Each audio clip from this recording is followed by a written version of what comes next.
Good afternoon, everybody. Today is July the 1st, and the Board of Commissioners' special meeting is called to order at 2 p.m. I will. Will the city clerk please call the roll?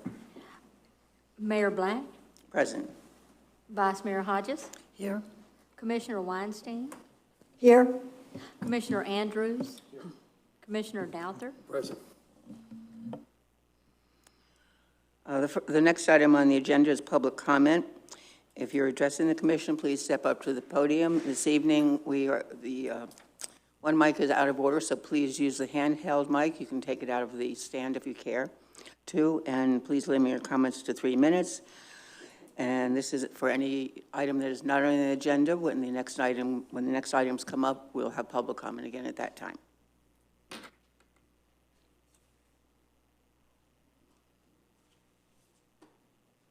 Public comment is now closed. Next item is the selection of the interim city manager, and I guess at this point we just have to decide and determine how the board will proceed to make this selection. That is correct, Madam Mayor. Pursuant to the direction provided by the Board of Commissioners, staff has presented candidates that have expressed their interest in serving in an interim capacity. The applications, or their resumes for that matter, were included in the agenda packet. There is no candidates that have submitted their application from internal staff, but internal staff has communicated that if it is the desire of the board, that they would certainly consider the opportunity to serve in an interim capacity. Staff stands prepared to answer any questions and to obtain any direction provided by the board concerning the interim city manager item. Then after that, I'd like to bring you up to speed with respect to the permanent city manager selection process as well. Hang on, Madam Mayor, we never had a vote on whether or not we were selecting an interim city manager. We were supposed to have a workshop to decide whether or not we were going to have a city manager, an interim city manager. So I don't think that's ever been approved by the board to go through a selection process right now. Maybe I'm wrong. We didn't. Has that ever been put to vote? I mean, Commissioner Weinstein brought it up the other day that we still haven't discussed it and it keeps getting pushed back, but we've never had a discussion on whether or not we are going to agree to do that. So we still haven't had a workshop in order to discuss this. I'd like to comment to that, Mayor. Jonathan Evans, our city manager, first brought this item to us on June the 7th in an email and sent all of us, just for our clarification, just for his clarification and our clarification, resumes of different possibilities for city manager, should we wish to consider it, okay? That was brought, that he had already done some research on. He brought it back to our attention on June the 13th, and at a meeting on June the 14th, I had made a motion to consider the position of interim city manager as something that we needed to do. My motion failed for lack of a second, and you, Commissioner Andrews, said, let's have this on the June 25th meeting. Workshop, sorry. We didn't have a workshop. We talked on June 27th, and that's where it laid. It's just stayed stagnant since then. My own comment is, I think that if we haven't already decided as a board that we need an interim city manager, we certainly need to decide it now, because our city manager is going to be gone in 7 or 8 days, I think, and we certainly, I feel it's very critical. Were you thinking, Commissioner, that might No, Commissioner, okay. my point is that you've actually made my case for me. Your motion was, should we wish to consider a city manager, and it failed. The motion failed. So we haven't even considered the fact whether or not we want to hire a city manager.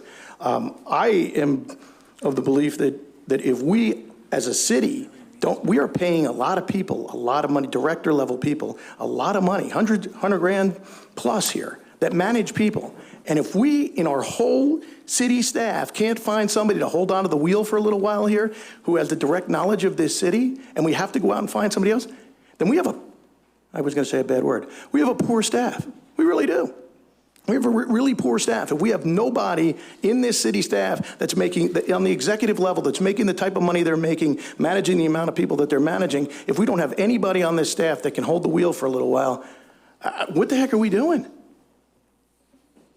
So no, I'm not in favor of bringing in an interim city manager from the outside. I'm in favor of bringing somebody in from the inside so that we don't have to go and overpay for somebody.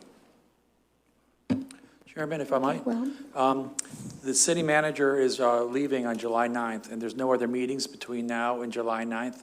You certainly can make a motion to appoint an internal person. You're not limited to just these people and the resumes that are on here. If you'd like to appoint a department head or assistant department head, or actually any employee to be an interim city manager beginning on July 9th, you can do that at your pleasure. I think the reason the city manager put this on the agenda today for you to make a decision about who you want to take over on July 9th is because on July 9th, that's his last day, and there's no other meetings after that that are scheduled. You could schedule another special meeting if you needed to, but between now and July 9th, there's nothing scheduled. So the time to pick or at least discuss picking would be today, and maybe you could make the appointment on July 9th at the regular meeting. But you could talk about it today, and at the very least, you want to make a decision on July 9th because people will need to sign documents, do contracts, things like that, beginning on July 9th as our interim city manager or city manager, if you don't have a city manager here, to take the baton on July 10th. Okay, well, in light of what you said then, Mr. City Attorney, as I feel that it is just essential, and I think it's very warranted that we do have a city manager, and certainly not anyone in our staff should be taking that interim position. If you'd like, I can either make a motion, should I make a motion that we should, and take a vote on whether we should have an interim city manager first and then make recommendations after that? Would that be? Well, you need to open it up to public comment at some point, and then you can have some discussion amongst yourself. You can do that with a motion first, or you don't want to vote on the motion until after this public comment. But you can do a motion for discussion purposes. You could either make a motion to hire one of these people here, or you could make a motion to hire an existing employee. You could make a motion to discuss what to do, but you don't really need a motion to discuss what to do. This meeting is called to discuss a selection of an interim city manager. Should you decide you don't want to have an interim city manager, and if the votes fail, then that's fine. But on July 9th, you will have to appoint a interim city manager. And We can't run without one. The charter requires one. The state law requires one. We have a budget going on. The budget needs to be completed and approved. You don't want to run the ship without a city manager at this point. Okay. Madam Mayor, if I may, with respect to the comments made by the city attorney, the reason that this item was placed on the agenda is exactly what the attorney communicated, but also if the appointment is to occur today or the board is to express interest in a particular candidate or candidates, then we would need to bring forward an employment agreement for them to consider. Even if it is an internal candidate, I would encourage the board to consider an interim agreement between that particular employee to provide them protections that in the event that the board chooses and the interim period is longer than anticipated, that they're able to return back to their previous position in the organization. So there's a lot of steps in place that have to occur prior to somebody showing up and taking on those roles and responsibilities. So that's the rationale behind having this item before you today, to give staff direction so we can bring something in an employment contract, whether it's an interim, whether it's an internal candidate, or what have you. We need some time to be able to do that before July 9th. Mr. City Attorney, Commissioner Andrews' point, is this meeting illegal because we never voted to decide to have an interim manager? Yeah, the meeting has been posted. It's noticed. You can select an interim city manager if that's your pleasure. You can pick from this list. You can make your own motion to select someone that's not on the list. So the meeting is legal? Yes. Okay. At some point, you need to have a city manager, either a full-time permanent city manager on July 10th, or an interim city manager beginning 9 a.m. on July 10th. So you have 9 days left. I was looking through the applications that we received for the interim city manager. Do these people, are they aware that we put their applications or their resumes out? They are?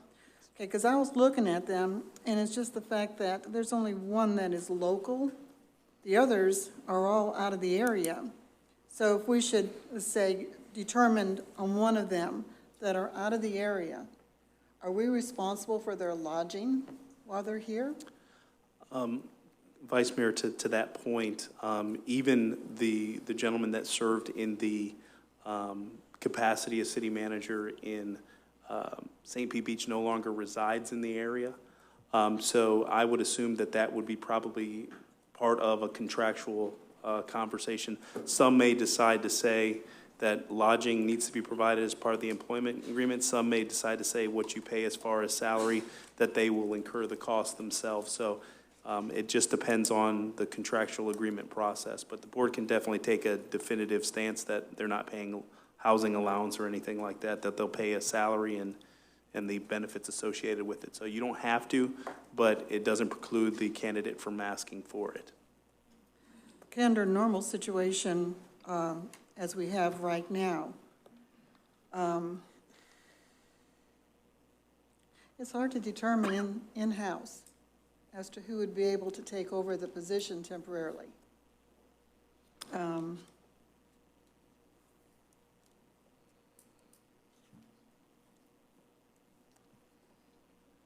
It's going to have to be given some thought on this. And Commissioner Hodges, just so, if I'm not mistaken, we went to the ICMA and asked them to go to their people, because they have a whole group of people, right, who are willing to do this, and said, who is willing to come to Right. Madeira Beach? So they're aware of everything. That is correct. We solicited some support from Florida City County Managers Association, and they sent out a list to folks, members in transition that would be able to serve in the interim role. And they were communicated to submit their applications or their resumes and interest letters to me, and then I provided that to the board for consideration. May I comment, Mayor? Yes, I started looking over these applications back on June the 7th, when the city manager emailed them to us, just in the event that this was going to be the process that we used, not knowing that it was going to be the process that we used. But I did look over all of them. I read them all 2 or 3 times, and certainly the one individual that stands out in my book is Wayne Saunders from Claremont, Florida. He does have, all of them were interesting to read and everything, but I think Mr. Saunders has the most qualifications for coming to our city as an interim city manager. I said this before when we were just talking about an interim city manager, and I think that because of his outstanding service to the city of Claremont, Port Orange, and certainly our neighboring city of St. Pete Beach for 5 years. He was there from, I think it was 2014 to 2019 when he decided he wanted to retire. I think that he would bring our city an excellent overview. I think that he would be helpful to us. I think that he would be helpful to our employees and to our citizens. I think he's got an outstanding, background in as being a city manager. I think at this point in time, being, it's the 1st of July and we're right in the throes of our hurricane season or hurricane preparedness, I think that his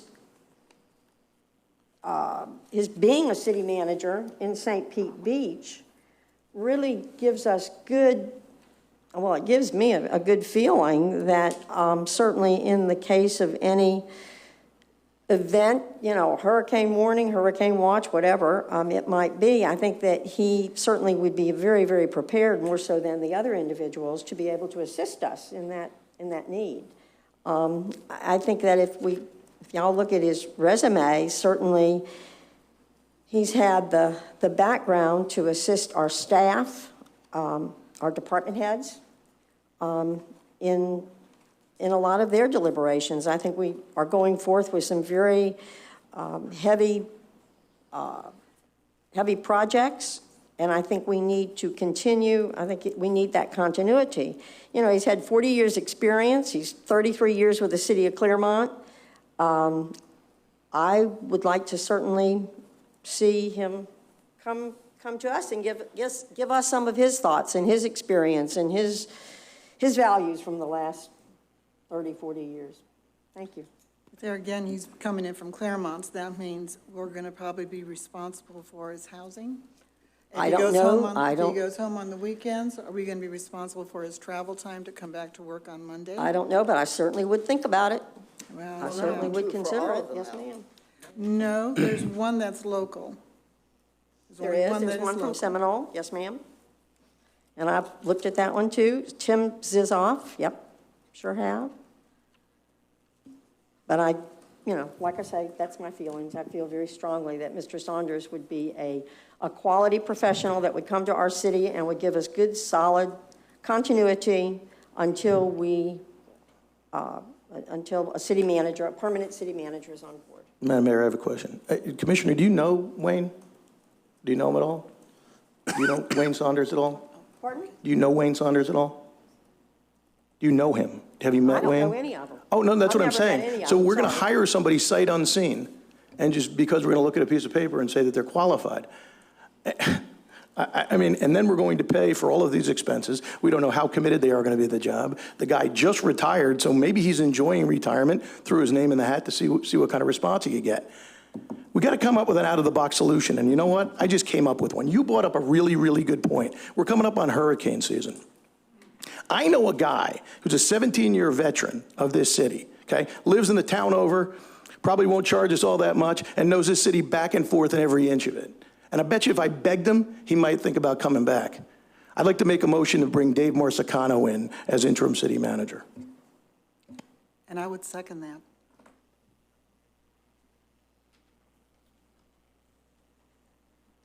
You stop me You think. definitely want to allow public comment. I just want to make a reminder before you call the roll. Can I make a comment, or? No, of course you can. I just want to make sure Okay. before you vote, the public also gets to Okay. comment. Yeah. My comment is that, like you said, Dave's been a veteran of 17 years here in the city.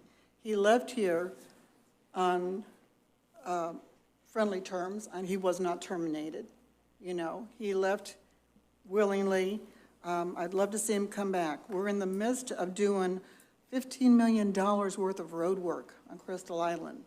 We're doing all kinds of things in the city. We've got problems with the waterways. Dave knows the waterways. We've got problems with infrastructure. Dave knows infrastructure. He knows the roads. He's worked with all these contractors. He knows all these people. He's got a good rapport with them. And I think he would be excellent as an interim city manager.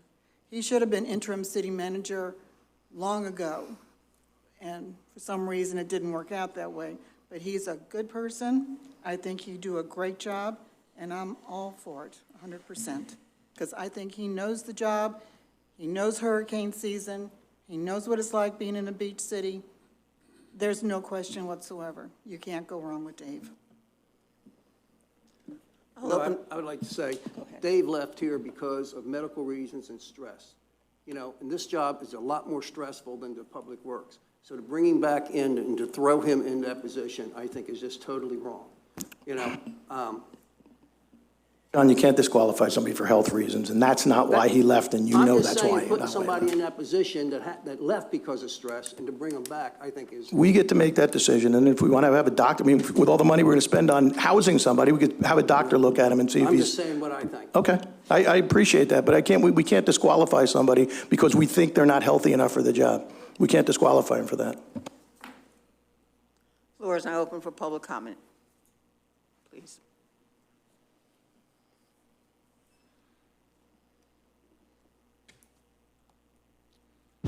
Robert Preston, 425 South Bayshore Drive, Madera Beach. I'm amazed that you're even having this discussion about an interim city manager.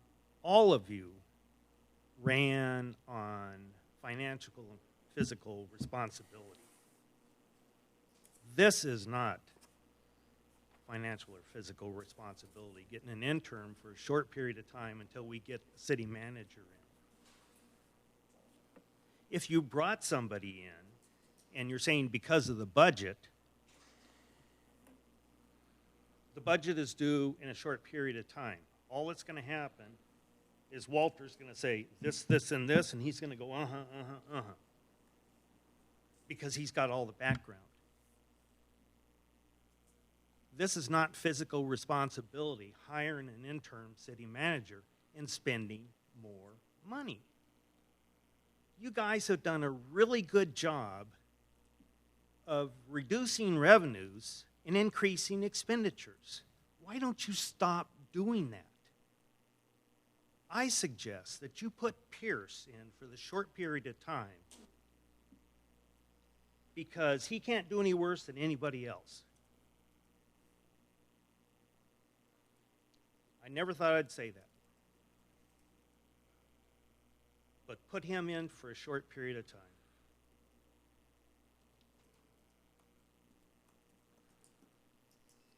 Would anybody else wish to speak? Floor is closed for public comment.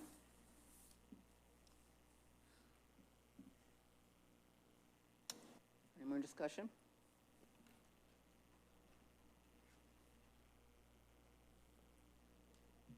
All right. Will the city clerk please call the roll? Commissioner Andrews, Absolutely. Commissioner Hodges?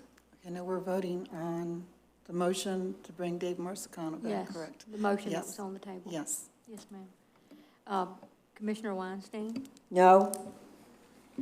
Commissioner Douthat? No. Mayor Black? No.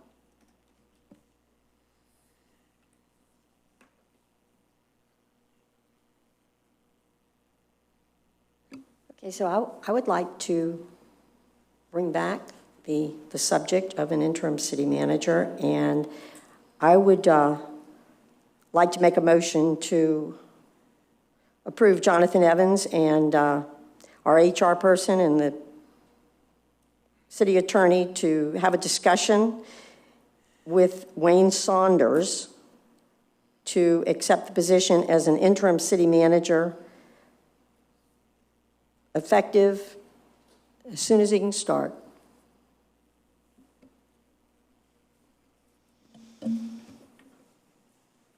That's it. We're not going to interview him. We're not going to bring him in front of us to talk to us. Even get him on a speakerphone call. We're just going to hire him off a piece of paper. We're just going to hire him off a piece of paper. Is that the idea? I'm saying with his qualifications, yes, I think that we are Okay. looking at a qualified individual. I think that we're looking at someone, if we've been paying attention to our sister cities and paying attention to what has been done in our communities, beach communities, that yes, I think that he would certainly bring a fresh voice. I think that he would bring a good voice. And like you said, I've never met the man before. You're exactly right. But I believe that's the right thing to do. I think it's the responsible thing to do for our citizens, for our employees, for our businesses, and most of all, for all of us around. How long do you think it'll take him to get acclimated here? He's never worked in the city. He's never seen our budget. He's never looked at anything in reference. He doesn't know where our flooding areas are. He knows nothing about our road projects that are going on. We've got another one apparently going to start on July the 8th. It's not going to be stopped now, apparently, that I just read. I mean, I can go on. I mean, he knows nothing about the city. So by the time he starts, it's going to be August before he figures out what the heck's going on here, and we got a budget due. He has previously been a finance director. Hey, Maggie, you can be a finance director anywhere you want. He's never been a finance director here. I understand that. I'm just telling you, he does have experience in finance, which will help. Okay. So does Walter. Walter's got experience with finance. So do, that's, you know what? Forget about all this. You guys can vote for whoever you want. The real issue is we don't have anybody on this staff that we pay a lot of money to, okay, and continue to give them 4% raises every year. We have nobody on this staff that can take the helm of the city for a short period of time. That's embarrassing. Embarrassing. We do have people who could take it for a short period. Let me speak. who can take it for a short period of time. The problem is we don't know how long it will be. If it's somebody we decide on who's going to be 2 months, we can't take our director of finance out of his job for 2 months. He's got a lot on his plate right now. That's all I have to say.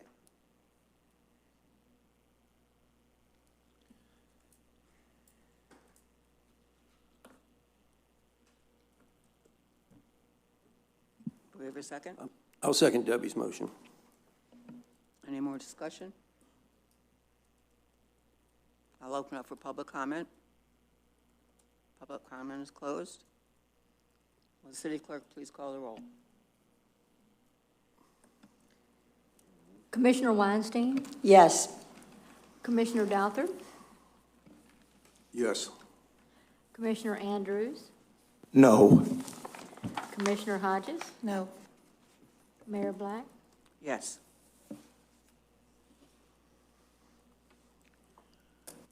Ask a quick question, though. We do get to approve the contract first before we hire this person, right? That is correct, Commissioner. Okay, okay. And when are we going to, so we're going to have a special meeting next week then, I guess, to do that? Our intent is to bring the employment agreement before you at the July 9th meeting, assuming we can have a conversation with Mr. Saunders prior to. Okay, but what if we don't approve his contract? Then We better have something before that in case we don't approve the contract, and we got to keep working on it. Because July 9th is your last day, right? We can't bring him in until he has an approved contract. That is correct. Okay. Madam Mayor, if I may, that's also germane to the discussion. We have received a notification that I have provided to you early this morning that Ms. Michelle Nooner, the candidate that the board selected for the position of city manager for the city of Madeira Beach, has withdrawn her candidacy for the position. So staff is seeking direction as to how you would like to proceed. Would you like for us to bring this item for discussion at your July 9th meeting for further discussion and deliberation on how the board chooses to proceed with her candidacy being withdrawn? Or does the board want to direct the staff to go to the number 2 candidate? We're looking for some direction on this particular matter.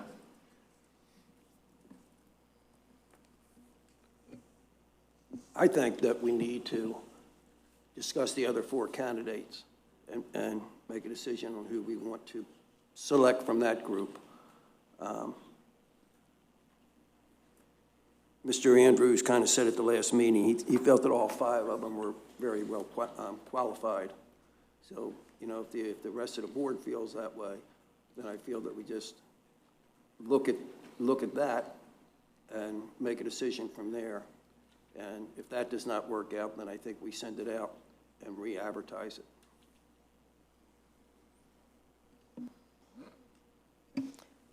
I'll just like to comment that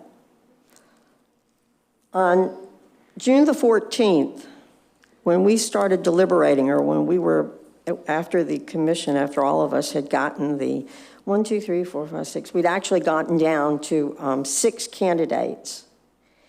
And yes, Michelle was and I took this tally down, which should agree certainly with the city clerk, if the city clerk has this tally. We got down to 5 for Michelle, and then the second person actually was William Shanahan. And Mr. Shanahan also withdrew, but he was the second candidate. And then there was a tie for the third, which was between Mr. Bonner and Mr. Drum. And then there was a tie for the fourth between Butterfield and McNall. So I really think that it certainly is fair and appropriate to go back to the drawing board, I guess. Yes, to discuss it after, you know, to go back to the drawing board. When you say go back to the drawing board, you mean with those 4 or to re-announce? What do you Well, I mean? think I have to think about it a little bit, what I probably meant by the drawing board, because this is what I had, okay? This was the information that I had. So certainly I was, surprised. I was pretty shocked that Ms. Nooner is not coming. So I guess I got to think about it a little bit more. It's only, I haven't digested it, but for 2 hours, 3 hours. So I don't know.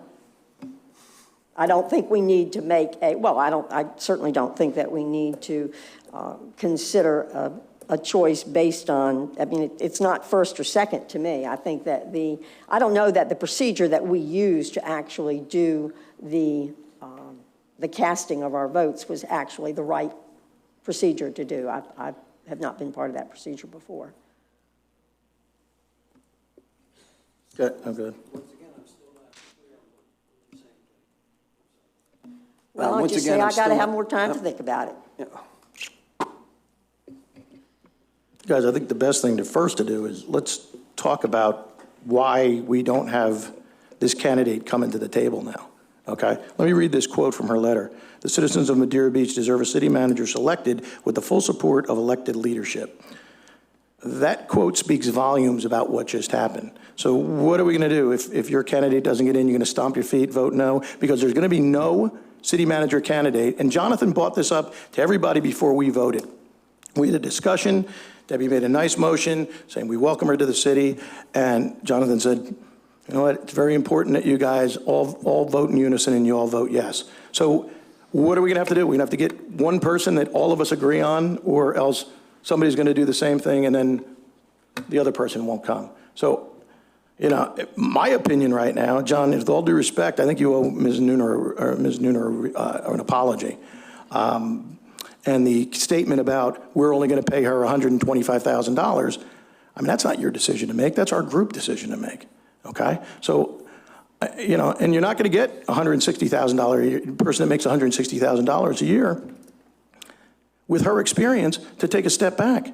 I mean, in fairness, we're paying Jonathan $150,000. Jonathan's leaving to go make $200,000, and you want to make a bold statement to say, this is what we're paying this woman? I think she took offense to that, and I think that's why we are where we are right now.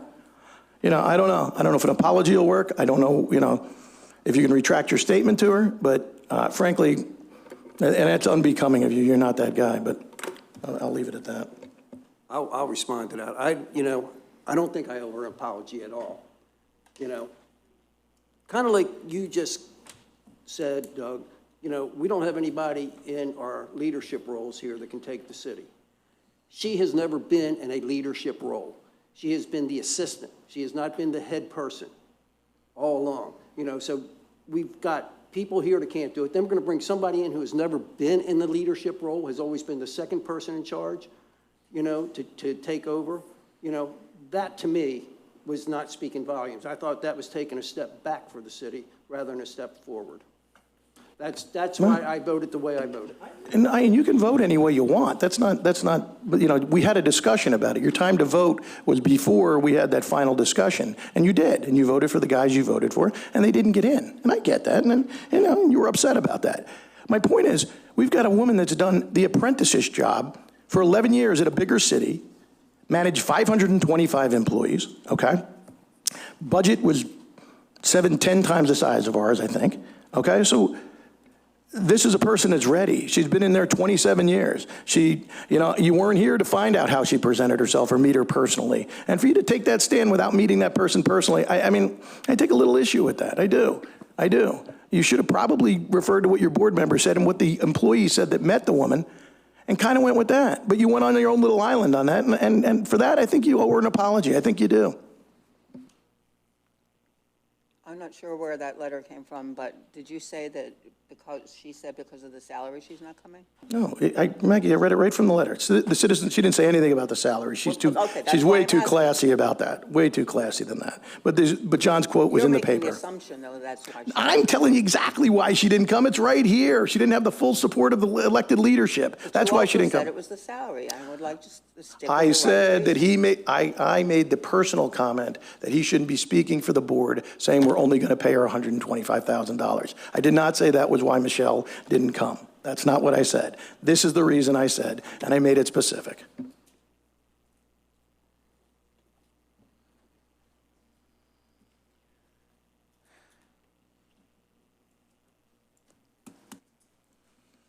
Well, it looks like maybe the best thing to do would be to go forward, in my opinion, would be to go forward, perhaps at another meeting, and I hate to kick this can down the road anymore, but, and have a better discussion about this.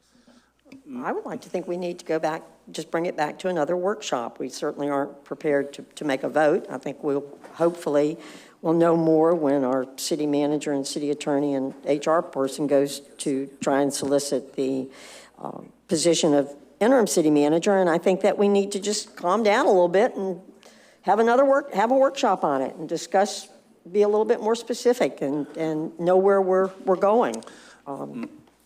Commissioner, I think you had a motion on the floor. Are you withdrawing? You had a motion to begin negotiations with Wayne Saunders? Yeah, that. Oh, I'm Yeah, sorry. that was, Madam Mayor, if I may, I would like to bring this item back to you at the July 9th meeting, because if you are interested in the candidates, chances are they are also seeking employment in other agencies.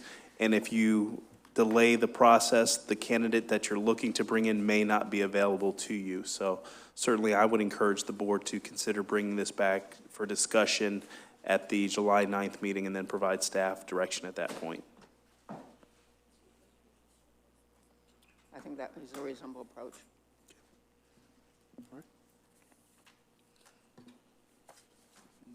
We will prepare that item and bring it back for discussion on Tuesday, next Tuesday. Yes, I'm in agreement with that. All right, so anybody have anything else to discuss?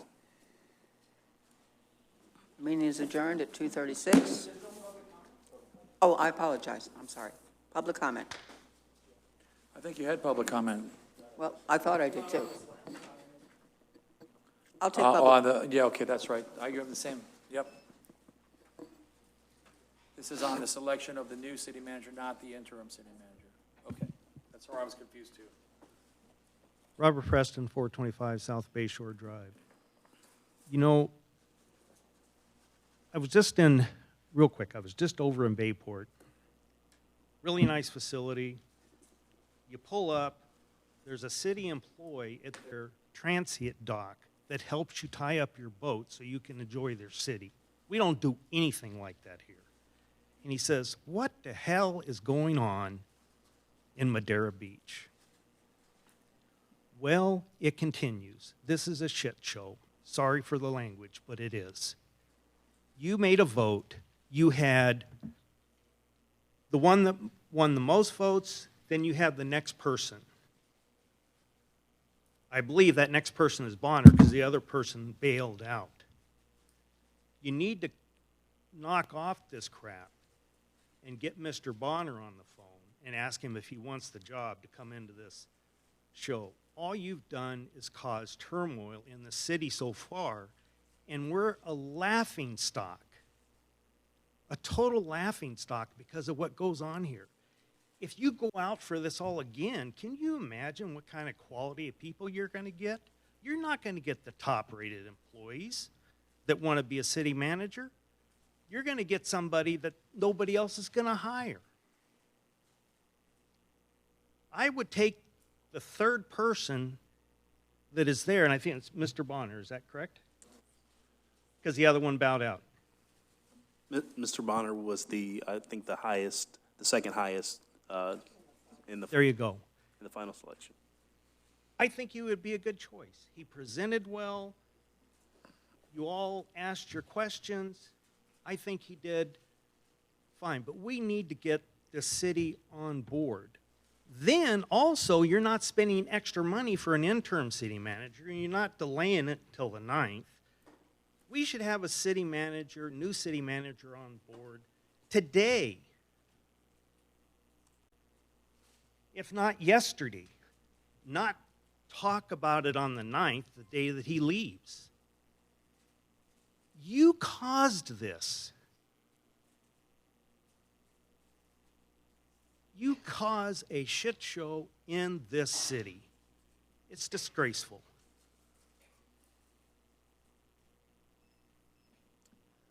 Anybody else wish to speak? Speaks, I would appreciate your asking them to observe our civility code. I don't like offensive language, and I feel the previous speaker was speaking offensively. Thank you. Marie Tyner, 4996 Miramar. Just a comment. Can I talk about the interim one?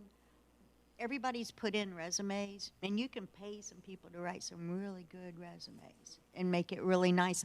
I think it would have been fair at least to have spoken to the other ones in order to select, rather than just liking one resume. You know, it seems like that would be fair and probably the right thing to do. So that's just my opinion, and just wanted to put it out there.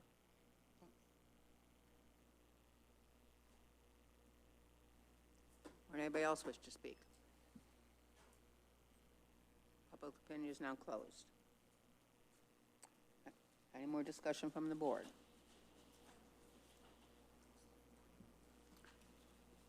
It's now 2:41. We are adjourned. We're going to take a 5-minute break before we resume with the workshop.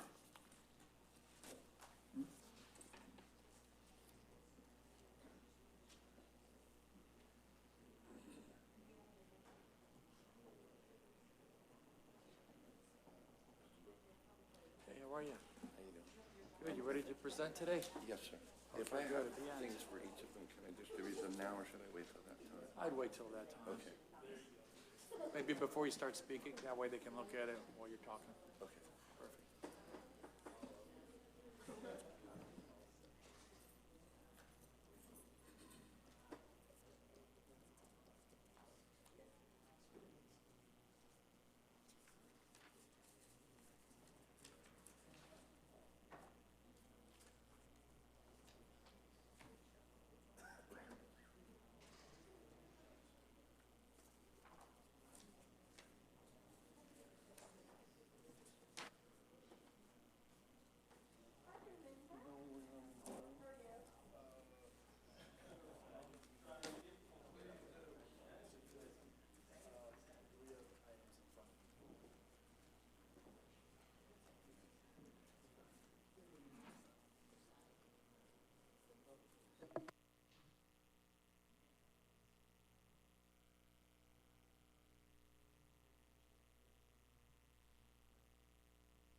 July 1st, and the Board of Commissioner workshop meeting is called to order at 2:49. Will the city clerk please call the roll? Mayor Black, Present? Vice Mayor Hodges, Here.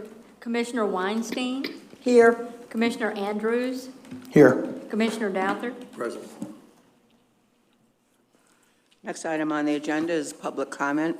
That's for anything that's not on the agenda. Yes, for not anything that's not on the agenda.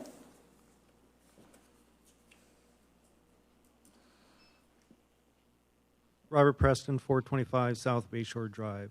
I apologize for my language in the last time I was up at the podium. Not the intent, but the language. I apologize for that.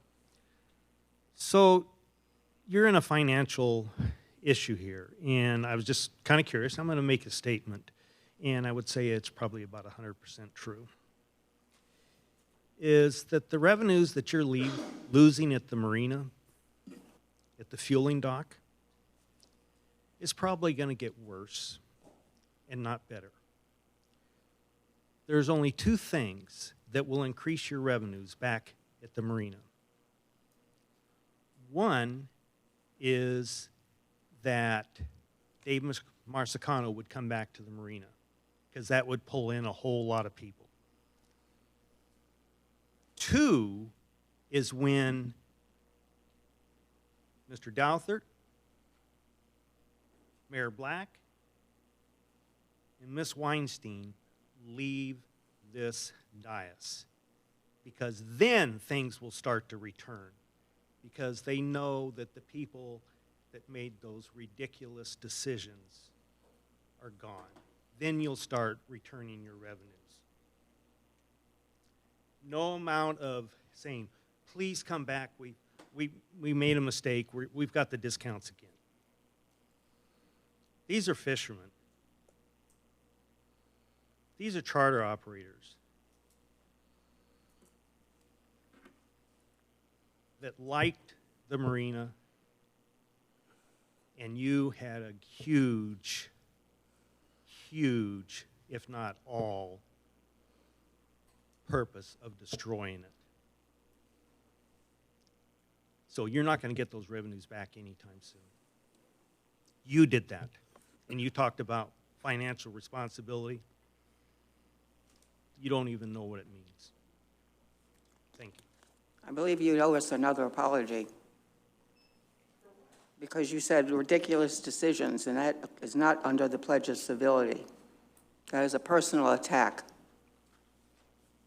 You can say you don't like our decisions. It's an opinion.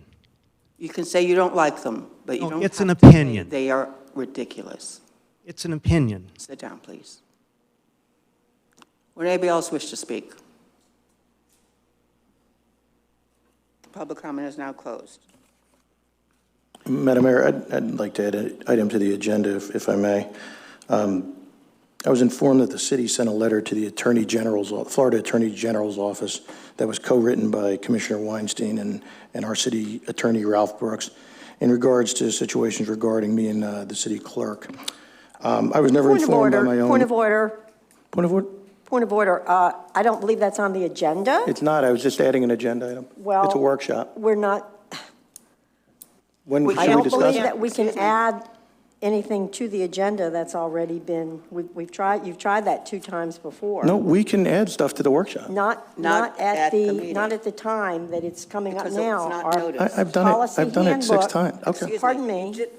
Our policy handbook does state that the items that are to be added onto the agenda come forth before the meeting. I don't think that or it's as a consensus, if you want to take a consensus to see if Well, everybody wants to add it. that's how you do it. Ralph, is this correct? Can we take a consensus and add it to the agenda? You can make a motion to add it to the agenda. You need a Correct. second, and then you can take a roll call, and you can Yeah, add it. it's not illegal to do this. Doesn't have We've to done be. it. Right, you Under just don't sun- start talking. Under I didn't sunshine- start talking, I was just explaining what it was. I could just say that it's, yeah, I need to have some questions that I need to ask about a letter that was sent by the city for a request for the Attorney General's opinion. Okay? That's all. It won't take long. I just have some questions that have to be answered because I know nothing about it. I have a I think I might be able to cut it short a little bit. It wasn't sent by the city. It was sent by Commissioner Weinstein as an individual commissioner, and they're allowed to do We're not that. discussing it, though, right, Ralph? Are we discussing it now? No, but if you still need to discuss it, if you needed that question answered, I wanted to make sure I answered. There's that more question for questions. Can we I understand. Can we take a vote at a workshop? You won't be able to take a No. vote. You could take a discussion. You can make a vote to add something to the discussion of the Or workshop. have we just a consensus? There's a to discuss consensus. it? All I want to do is talk about it, that's all. I mean, something got sent out from the city address in a city envelope to the Attorney General's without my knowledge of it from a person that I'm one of his 5 bosses. I would like to know why this was sent, and I just want answers, that's all. I'm not going to make a big deal about it. If there's a I'm motion entitled to add that. it to the agenda, you'll need a second, and you can take a vote There as you to go. whether to add it to the At the end of the motion agenda. to the agenda today, or you can. Correct, let's please add it to the end of the agenda, that's all I'm asking. My question is, because this happened once before, and you wanted to add 3 items to the workshop. And I said, okay, we'll add them to the end. And then we got to the end, and if I'm not mistaken, it was said that it had to be, we couldn't talk about it because it was not noticed. No, we actually spoke about it, Maggie, I don't mean to interrupt you, but I'm that was asking- part of the fireworks, that was part of I the think- fireworks discussion. If I might have a minute, Florida, there's 2 things. There's Florida statutes, the Sunshine Law, and then there's the board policies, which are not Florida statutes or law, or even or city ordinances, they're a policy. Under Florida statutes, as long as the meeting is noticed, you can add items to the agenda, even if they're not on the agenda. The meeting itself is noticed, so you can have a discussion. I would caution you about voting on anything unless it's actually put on an agenda. I don't know that there'll be anything to vote on, but you certainly can discuss things. And today's a workshop where you don't take final votes on anything anyway. Florida statute was recently amended in 2013 to say before you take a final vote on something, you should have an opportunity for public comment. So that can happen too. With regard to the policies, I think you have a board policy about how to set workshop agendas, and you're supposed to bring those up ahead of time if you can. There may be some times when something's an emergency or comes up quickly and there's no time to add it. So you are allowed to do that. If it's the majority of the board votes to add something to the agenda, you could. So Yes, the way to do may I it- just state, this wasn't delinquent. I just didn't know about this didn't go out until either late last week or the first part of this week. So that's why I didn't put it on the workshop agenda setting meeting. Okay, you can continue then. That's all. I mean, can we put it on the end of the agenda is what do I get a consensus to be able to speak about this today? You Okay. get a second and then get a vote on that. We can't do it by consensus? I would rather you do these by votes so that it doesn't get out of control. Okay, I make a motion to add the request for Attorney General's opinion discussion to the end of our workshop today. I'll second. Will the city clerk open it for public comment? Public comment is closed. Any more discussion? Will the city clerk please call the roll? Commissioner Andrews? Yes. Commissioner Hodges? Yes.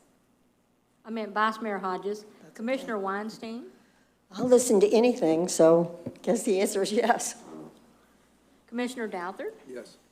Mayor Black? Yes. Thank you, Madam Mayor.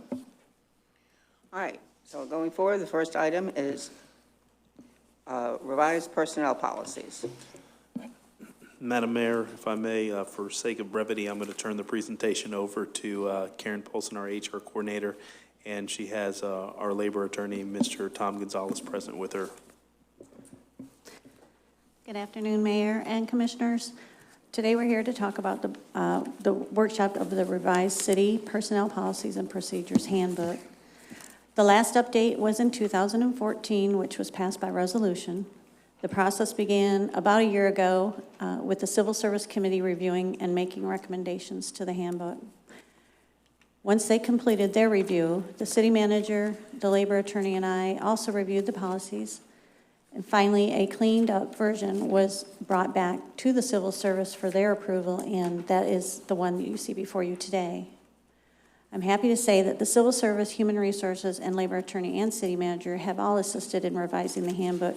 The biggest consideration and changes were made with the city's employees in mind and to bring about a handbook that addressed today's changing environment.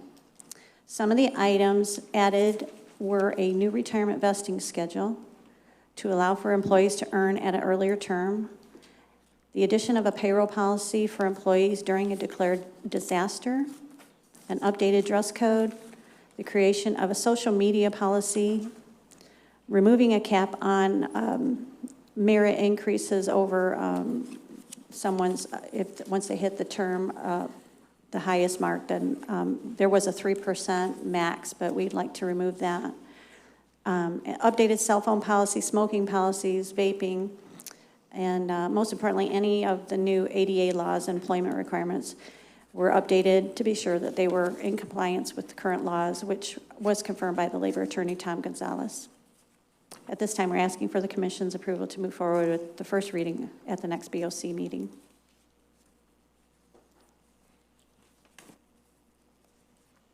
Any discussion among the Commission? I've got a couple of questions, Madam Mayor. When we discussed this the last time, when it got turned down, the idea was, and please somebody refresh my memory, we were supposed to have the Civil Service Board here to discuss these changes with them and what their thought process was behind it. That was agreed by all of us, that we wanted to talk to them and discuss this directly with the Civil Service Board. I mean, we do the same exercise with the Budget Committee and other committees. I think we should table this until we have the do a joint Civil Service Board of Commissioners meeting so we can discuss these things, because there's a lot of stuff here that we have to discuss, and I don't want to get into all the particulars of it, but I just think we ought to table this so that we can have a discussion with our Civil Service Commission.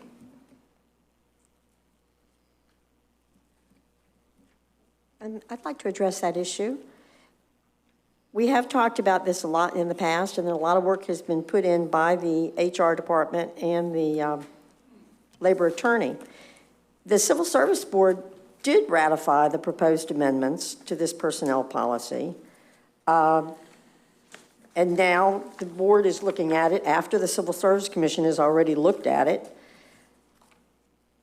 Since the labor attorney has already reviewed it, city manager, HR department, and made the necessary, what I feel are the necessary changes. I looked at it 2 or 3 times, and maybe even more than that, and I only saw 2 typo errors that I would like to make changes on. I'm ready to go ahead and take it from workshop and put it on our July 9th Board of Commissioners meeting to consider it for passing. I did have 2 changes, actually, if HR wants to take it. One was on page 17, section 606. 17606. They really were just 2 typos. Oops, wait a minute. I'm sorry. It was actually page, it's 17 of the book, okay, of the personnel policies and procedures. And it's under 606, tuition reimbursement.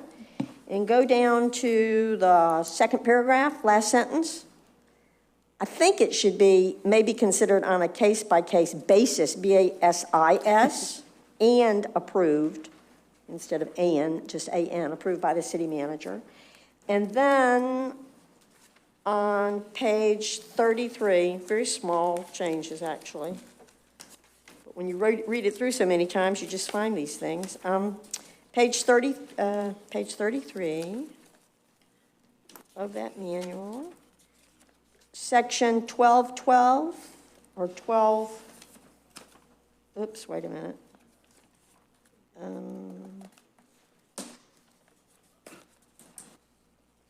It's under annual place 33. It's under, well, I have section 1212, but it looks like it might go to, sorry about that. Okay, go to donation of sick or annual leave, and that's actually on page 38 of the manual, okay? Sorry about that. Okay.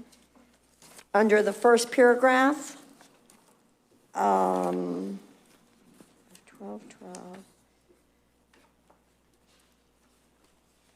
Gosh, I might have confused myself on this HR.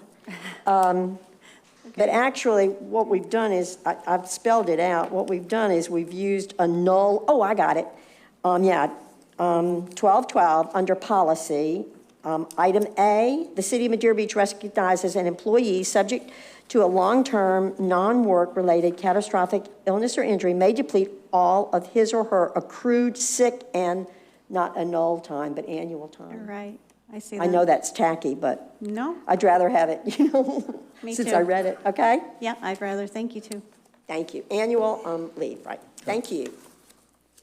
And Commissioner, I appreciate your feedback. My question was, and this is what we agreed to, we agreed to have the Civil Service Board here to ask questions to them and what their thought process was behind it. That's what we agreed to in the last workshop. I would like to actually see that happen. There are a lot of things to go through on this. There's a lot of policies that we as administration aren't following. And frankly, it's disingenuous to approve this when we're not following the procedures. We need to make corrections to this thing. We need to really scrub this thing to the point of that it's actually going to be able to be followed by law. Because, you know, you read the charter, you read the employee manual, and we're just not getting, I mean, these things aren't happening. We had an employee terminated from the rec last Friday, and I'm reading right here, Section 1001, no employee shall be terminated without a pre-termination hearing. No employee shall be terminated without a pre-termination hearing. Karen, I don't mean to put you on the spot, but did that young lady from the rec get a pre-termination hearing?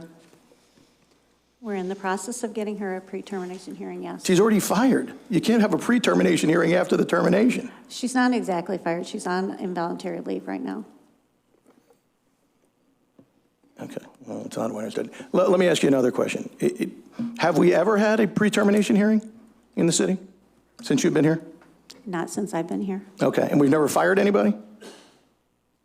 Nobody else has been terminated? I haven't. I'm sorry?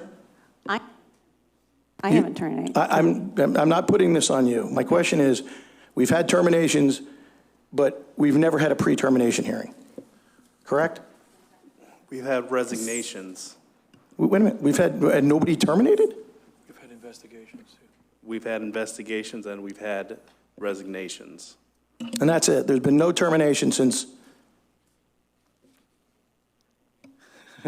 I think the manual speaks for itself. I think The that all manual the does work has speak for been itself, but it's done by not the being Civil Service. followed. I That's think the problem. I think that the Civil Service Commission, in their approval or their ratifying the proposed amendments and revisions to the personnel policy, actually speaks for itself, Commissioner Andrews. Commissioner, I agree with what you're saying. What I'm telling you is I can read this, yes, and it does read correctly, but the problem is these rules are not being followed, period. End of story. They are not being followed. So my vote's no. We can keep talking about it. My vote is no.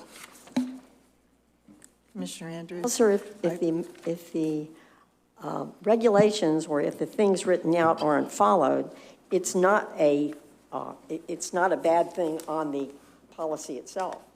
We need to scrub this thing, Commissioner. We need to get the civil service, we need to have a conversation with the Civil Service Commission. We get together with them, we scrub this thing and make sure that these rules are identified by staff and personnel and us so that we all know what's going on. We don't know what's going on right now. And that's why this needs to go back to the drawing board and start all over. Not start all over, we can keep some of the changes. I got no problem with that. The problem is, if we're not following the rules, it's absolutely disingenuous for us to vote yes on this.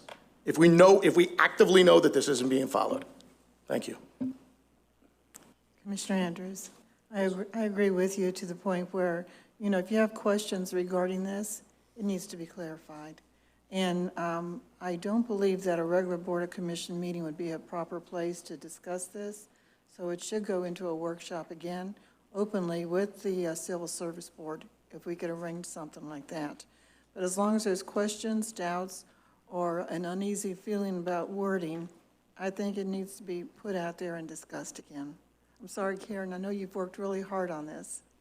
But as long as there's questions or any type of doubt, I feel like it needs to come out and be talked about. I take no offense to that. Okay, thank you. I work hard on it, and I really do try to follow the rules, and I have only been in this position for a short time, and I pledge that I'm going to follow this policy. And if someone was terminated, it is for the good of the city, and that's the city manager's right, according to the policy.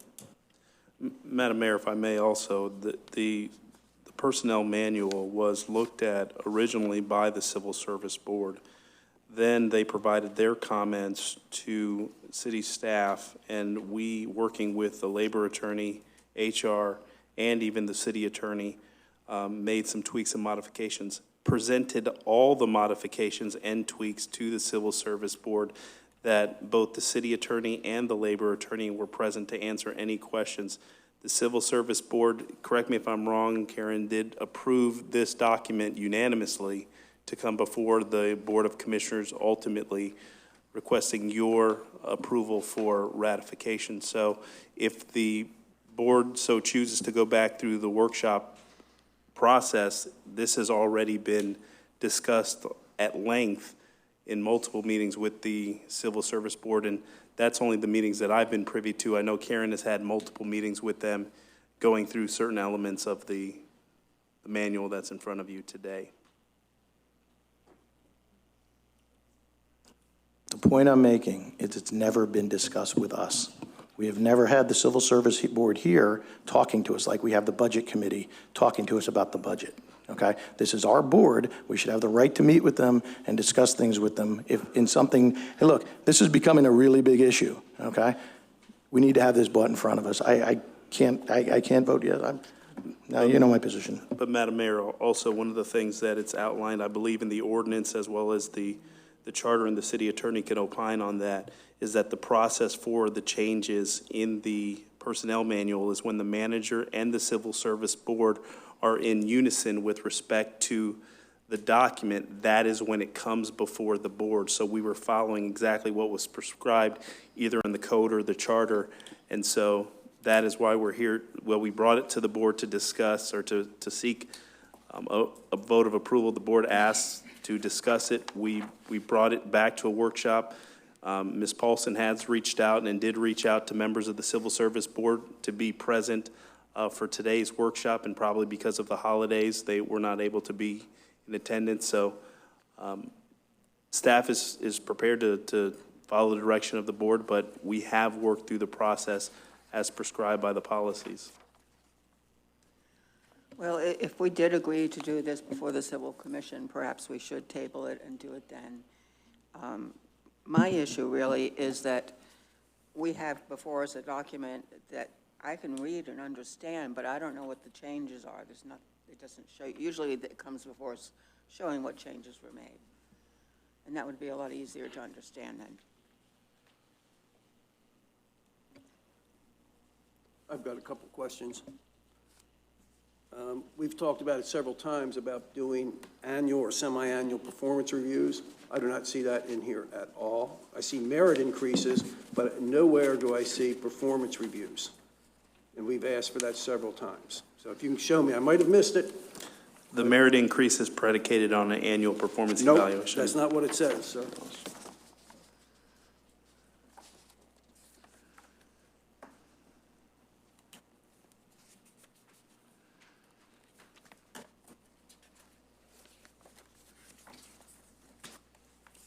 What page is that? So, say again, please. What page? It says on page 12, it says employee performance evaluations. Is that what you're talking about? It says the city manager or his designee will establish and administer a program for rating the work performance of all classified employees. Okay. Then, City manager will establish and administer the program for rating the work performance of all non-classified employees. okay, then I stand corrected. It is there.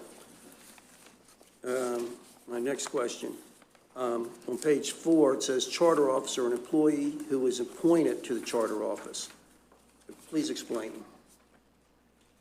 I thought we only have 3 charter officers. 2 are selected by the commission.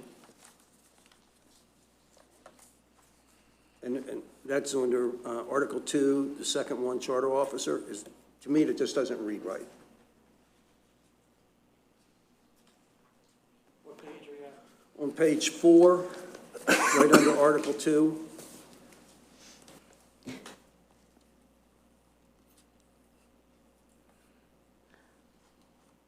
That may be a bad sentence, but we can certainly change it. Yeah, Make it the just doesn't definition read clear. right. I just pulled those from the previous Okay. handbook. Let's see. Are you talking about the omission, John, of the, that there's no, that the city attorney is not shown on that page 4? I never thought it would be shown on that page 4. No, it says an employee who is appointed to the charter office. That would only be one employee, to my knowledge. An employee who is appointed to the charter office. Oh, well, So it just doesn't read right. it's We have just a three word, that- I mean, He's saying that it should be plural. Yeah, I'm just saying, there's 3 that's selected by the Board of Commissioners, which is the city attorney, the city manager, and the city clerk. There's actually the city treasurer, finance director. We don't appoint him. He's confirmed by the board. We're confirmed by the board, but we do not appoint the finance The director. city manager doesn't appoint him either. He makes a recommendation to you, and then you select him. The city finance director, treasurer is a charter officer. Yes, he is, correct. But I guess I just don't like the way that reads. oh, well, then would So you your think question that is- Your question is about the word appointed. Yes, correct. an Will employee you is check into that also? Because I think you also raised to me that there are certain types of officers that are not charter officers. Well, actually, there's two kinds of officer appointees. There are charter officers, as the commissioner said, that are appointed strictly by the commission. And then there are also officers that are appointed by the city manager and confirmed. Department heads? Yes. And I think it's a good catch in terms of it being a poor sentence that doesn't convey it. Yeah, I just read it about 5 times and go, this makes no sense Yes, to sir. me. On page 28, number EE, one of the things it says, political activities while on city time. That means if I'm, say are again, you, I'm sorry, page 28, got it? double E, Okay, thank you. political activities while on city time. I guess what I'm asking for is clarification to that. Does that mean, okay, I'm running for an office, so employee X can't do anything, or they violate this? What does this mean, I guess? I think it means more that you can't solicit on political activity on city time, because you're working for the The city. employee can't. Right. Right. Okay.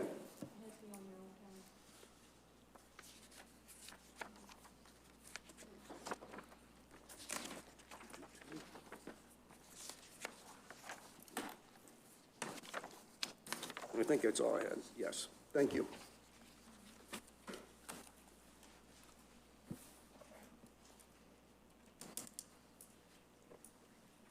So, Madam Mayor, this is being moved to the next workshop then? Is that what you said? We need a consensus for that.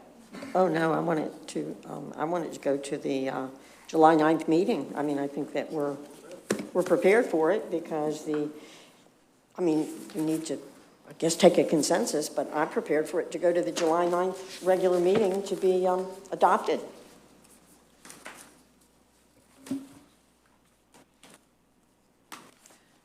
I think the request was to get with the Civil Service Board and discuss some of the things that we had questions on or didn't understand, or just felt like they should be worded differently. And I thought it was that we were going to go to a workshop, not a regular meeting, because if we have the Civil Service Board here at a regular meeting and talk back and forth on this, it's going to take a lot of time. So I think the workshop, if anything, we ought to just put it back into the workshop itself so we have more time to discuss this and get it out there. And then let it go to a regular meeting for vote. Well, Madam Mayor, I certainly have the best interest of the employees and of the Civil Service Board and of our entire city when I say that I think we've done the responsible due diligence on the personnel policy. I think that the Civil Service Board has taken has given their opinion, their advice. It is an advisory board that reports definitely to the city manager. It's an advisory board. It is not a, I've got the floor. And I think that we've done our due diligence. I think that the Civil Service Board has done their due diligence, and I think the HR department has done their due diligence. And I just think it needs to be put to the Board of Commissioners for consideration at our regular board meeting on July the 9th. Thank you. Whenever there's questions or concern or feels like there's more time for discussion, it should not go to a regular meeting. It should go back to the workshops to be discussed. And Commissioner Weinstein, if you had any questions, doubts, or concerns about something, you'd want to discuss it a little bit further. And I just feel like this should go to another workshop and discussed. Agree with you. I think that it's definitely a point that certainly we need to be very clear on it. But I guess at this point, I certainly have to think that we are very clear on it. So thank you. I make a motion to move this to the next workshop. It's not a motion, it's a consensus, I believe. Okay. That's the consensus, to move it to the next workshop. Not mine. Thank you. I agree. Let me take a formal vote.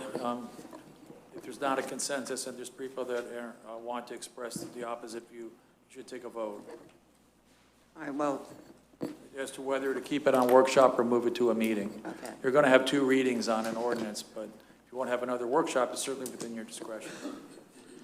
Did you take public comment already today? I think you did on this, right? I believe I did. Yes, sir.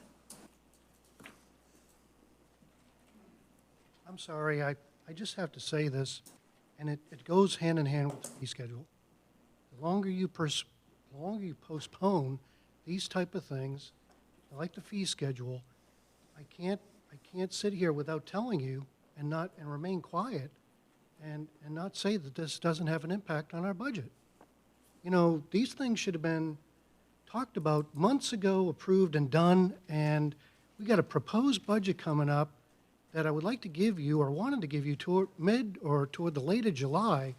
And the longer we wait on these type of things and the longer we delay, you know, these takes 2 readings, we're talking 2 months. I can't just sit back and just say that this is not going to have an impact on our budget. Do we have an existing personnel policy? So we can use that one until we come up with a new one. It's very simple. Well, very simple. All right, well, as far as I'm concerned, I would be willing to go to the July 9th meeting as long as I get a copy of this with the changes so I know what has changed. So you're suggesting it goes to a regular meeting, not a workshop? To the regular meeting on July 9th, as long as it has the changes. I agree. It should go to the regular meeting on July 9th. I already asked for public comment. No, it's not a, Clerk, if we could make this a motion in a second, just so we have clarity. It seems there's some dissent vote. I want to make sure that it's clear what we're supposed to do as staff. I'll be happy to make a motion that we move forward to approve the personnel policies. It wouldn't rules, be and to approve it, just make a motion to place this on the to place on the- regular okay. meeting agenda for July Okay. 9th for first reading. to That way it place can on be the advertised and meeting it'll be on the agenda. agenda. For July 9th, the regular Board of Commissioners meeting. Are you going to add with the changes that yeah, we could you talked do that? about? Amend your motion? So it says the With changes will be shown? with the changes that we've just made. No, I want to see the changes that were made before we got it today. The changes that we just made today are We'll really provide- just we'll- typographical. We'll provide the board all the iterations and the changes. Okay, Thank you. do I have a second? I'll second. Any more discussion? Like I said, it's completely irresponsible to do this, guys. We're not following the rules. We have to have a sit-down with the Civil Service Commission and make sure that we're all on the same page. But you vote the way you want. Will City Clerk please call the roll? Commissioner Weinstein, Yes. Commissioner Douthat, Yes. Commissioner Andrews, No. Vice Mayor Hodges, No. Mayor Black, Yes. Next item on the agenda is the update on the $15 million for Crystal Island stormwater and road improvements. Madam Mayor, this item before you is an update to the conversation that city staff had with the Budget Review Committee at our joint meeting of the BOC. We provided an update concerning the $15 million Crystal Island stormwater and road improvement project. Director Pierce is going to update the board on the conversation that ensued and then the steps following and how we would like to bring an item to the board for consideration at the July 9th meeting to close on the loan to move forward with the project as proposed. Director Pierce. Madam Mayor and Commissioners, as the city manager indicated, our financial advisor, Nick Roca, did do a presentation last Thursday to the joint meeting of the board and Budget Review Committee. And at that time, he indicated that, sort of in summary, that the board did give him direction, and as well as myself, to work jointly to release the RFP to for the banking of the financing of the $15 million. And it was released to banks on May 23rd. There were 4 responses that were received back on June 11th. And it's Sterling National Bank that that was decided that was the winner of the proposal, and an authorization to proceed was given. The deal with Sterling National Bank is it's a 20-year fixed interest rate of 3.07%. This interest rate is locked in through the closing date of July 11th. And basically, this arrangement provides the city with the best combination of low interest rate, no additional negative covenants or requirements, and the flexibility to repay the loan in a future time. It does not have what was described initially as a drawdown bond. And in fact, none of the banks had that provision within it. It just must be an industry thing that none of the banks submitted or included. The money that we get, the $15 million, can be invested, and with the unspent proceeds, we've already picked out a tentative location for this. We're still looking at it, but the aspects of that we would earn interest of 2.44%. So there's almost pretty much going to be a wash between the interest that were charged and the interest earned. The interest rate is lower than the original interest rate that was presented of 3.11%. That Nick originally provided as a draft. So as the city manager mentioned, on page 5 of the handout that you did get on the financing schedule, everything is checked off except for the last 2 items. And July 9th, the approval of the bank loan will be provided to the Board of Commissioners as a resolution. That's being prepared right now. And the closing of the loan will be July 11th. So basically, the signing of the loan, if approved, will be done on July 9th. And again, I think I said this before, I just want to thank Nick Roca. I think that he has done a really good job representing the city. He's caught some things that our staff, even today, what really wasn't made aware of, and I think that, and he's making sure that the resolution is airtight and including all aspects that we need to have in there to protect the city. So I think he's done a really good job, and he's worth everything that we're paying him.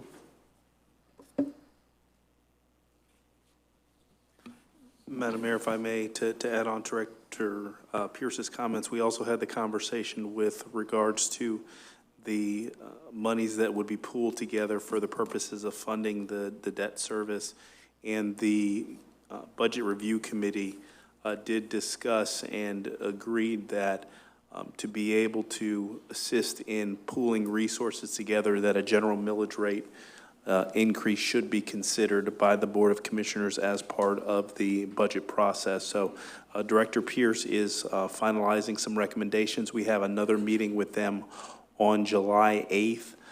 So more information will be provided to you all at the July 9th meeting, and then we would have our financial advisor and then look to put together what we intend to pool as far as resources to fund the debt service associated with it. Also, the first payment that you would see in fiscal year 2020 would be your interest only. It would not be the $1 million per year for the debt issuance. So we did want to provide that update to you, and more information will become available at your presentation that you will receive on July 9th.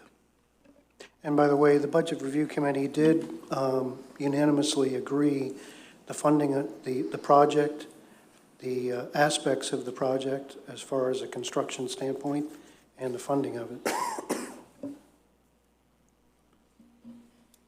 Walt, can you explain the numbers on page 4 down the right-hand side to me, please? Page 4. Yes. Bond proceed, actually, these numbers, this was the original proposal that was provided by Nick, the $15,063,000. The difference between the 15 million. No. The numbers to the right of those. Oh, to the right. Yes. Basically, this is the payment of the 1 million of the, and that's why it's flat. It's pretty much a consistent payment through the whole 19 years. You can see the first year, 2020, which is in the middle of the 250 and the 500. And as the city manager mentioned, the first year, 2020, there's going to be 2 payments, and they'll be interest only. But there'll be probably about 350,000. Okay. So that's why that first bar is. Not the graph, the numbers. Okay. The 1.5 million to 1.25 million.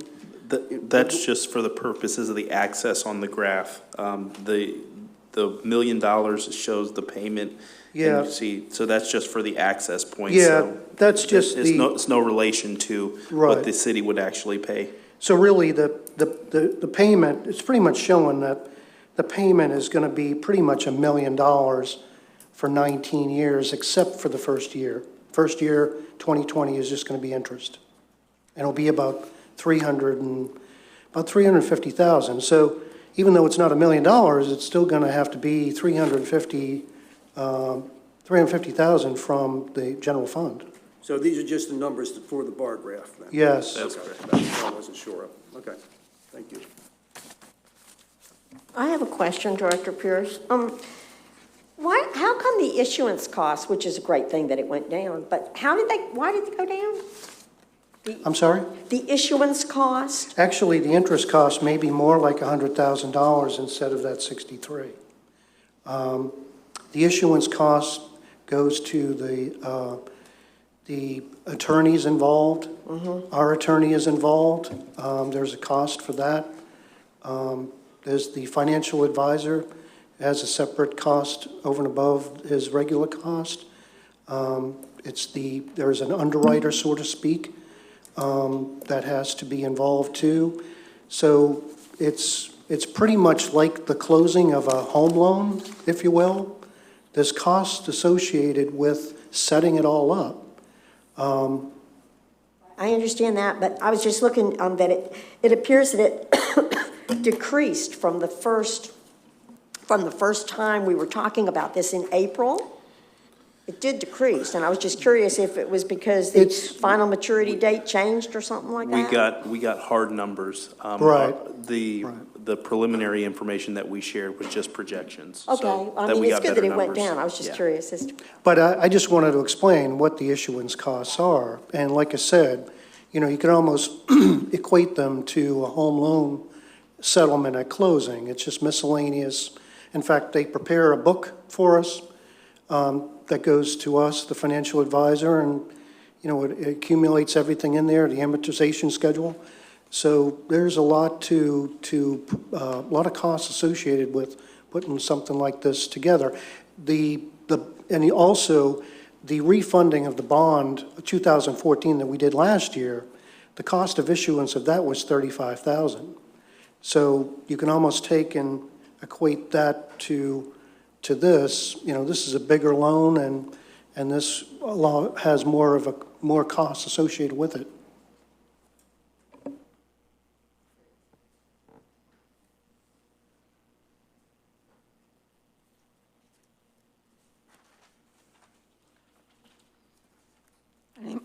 Any more discussion from the board? Questions for Director Pierce?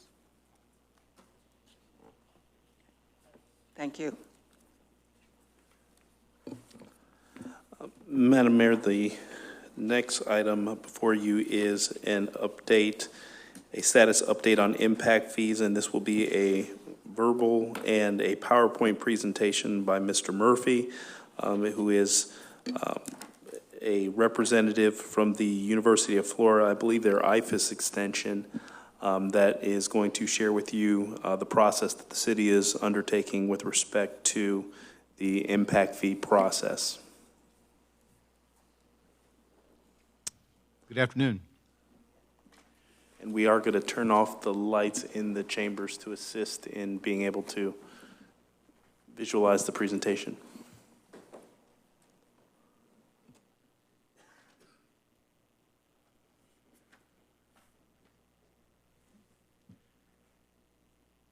For the record, Jerry Murphy with the Program for Resource Efficient Communities at the University of Florida, also the Resilient Communities Initiative. I met with this board prior to your most recent election to discuss the interlocal agreement that we were proposing, and now I'm coming back to talk to you about impact fees. This apparently has been a hot topic for the board, and so I'm going to go through a pretty in-depth presentation for you and start the discussion about a path forward in terms of establishing some impact fees. So Florida statutes 2018 have recently been amended, and some of the amendments have to do with impact fees. I'll discuss those later. These are the general areas where impact fees are considered in the area of comprehensive planning. The Community Planning Act obviously requires you to have a comprehensive plan.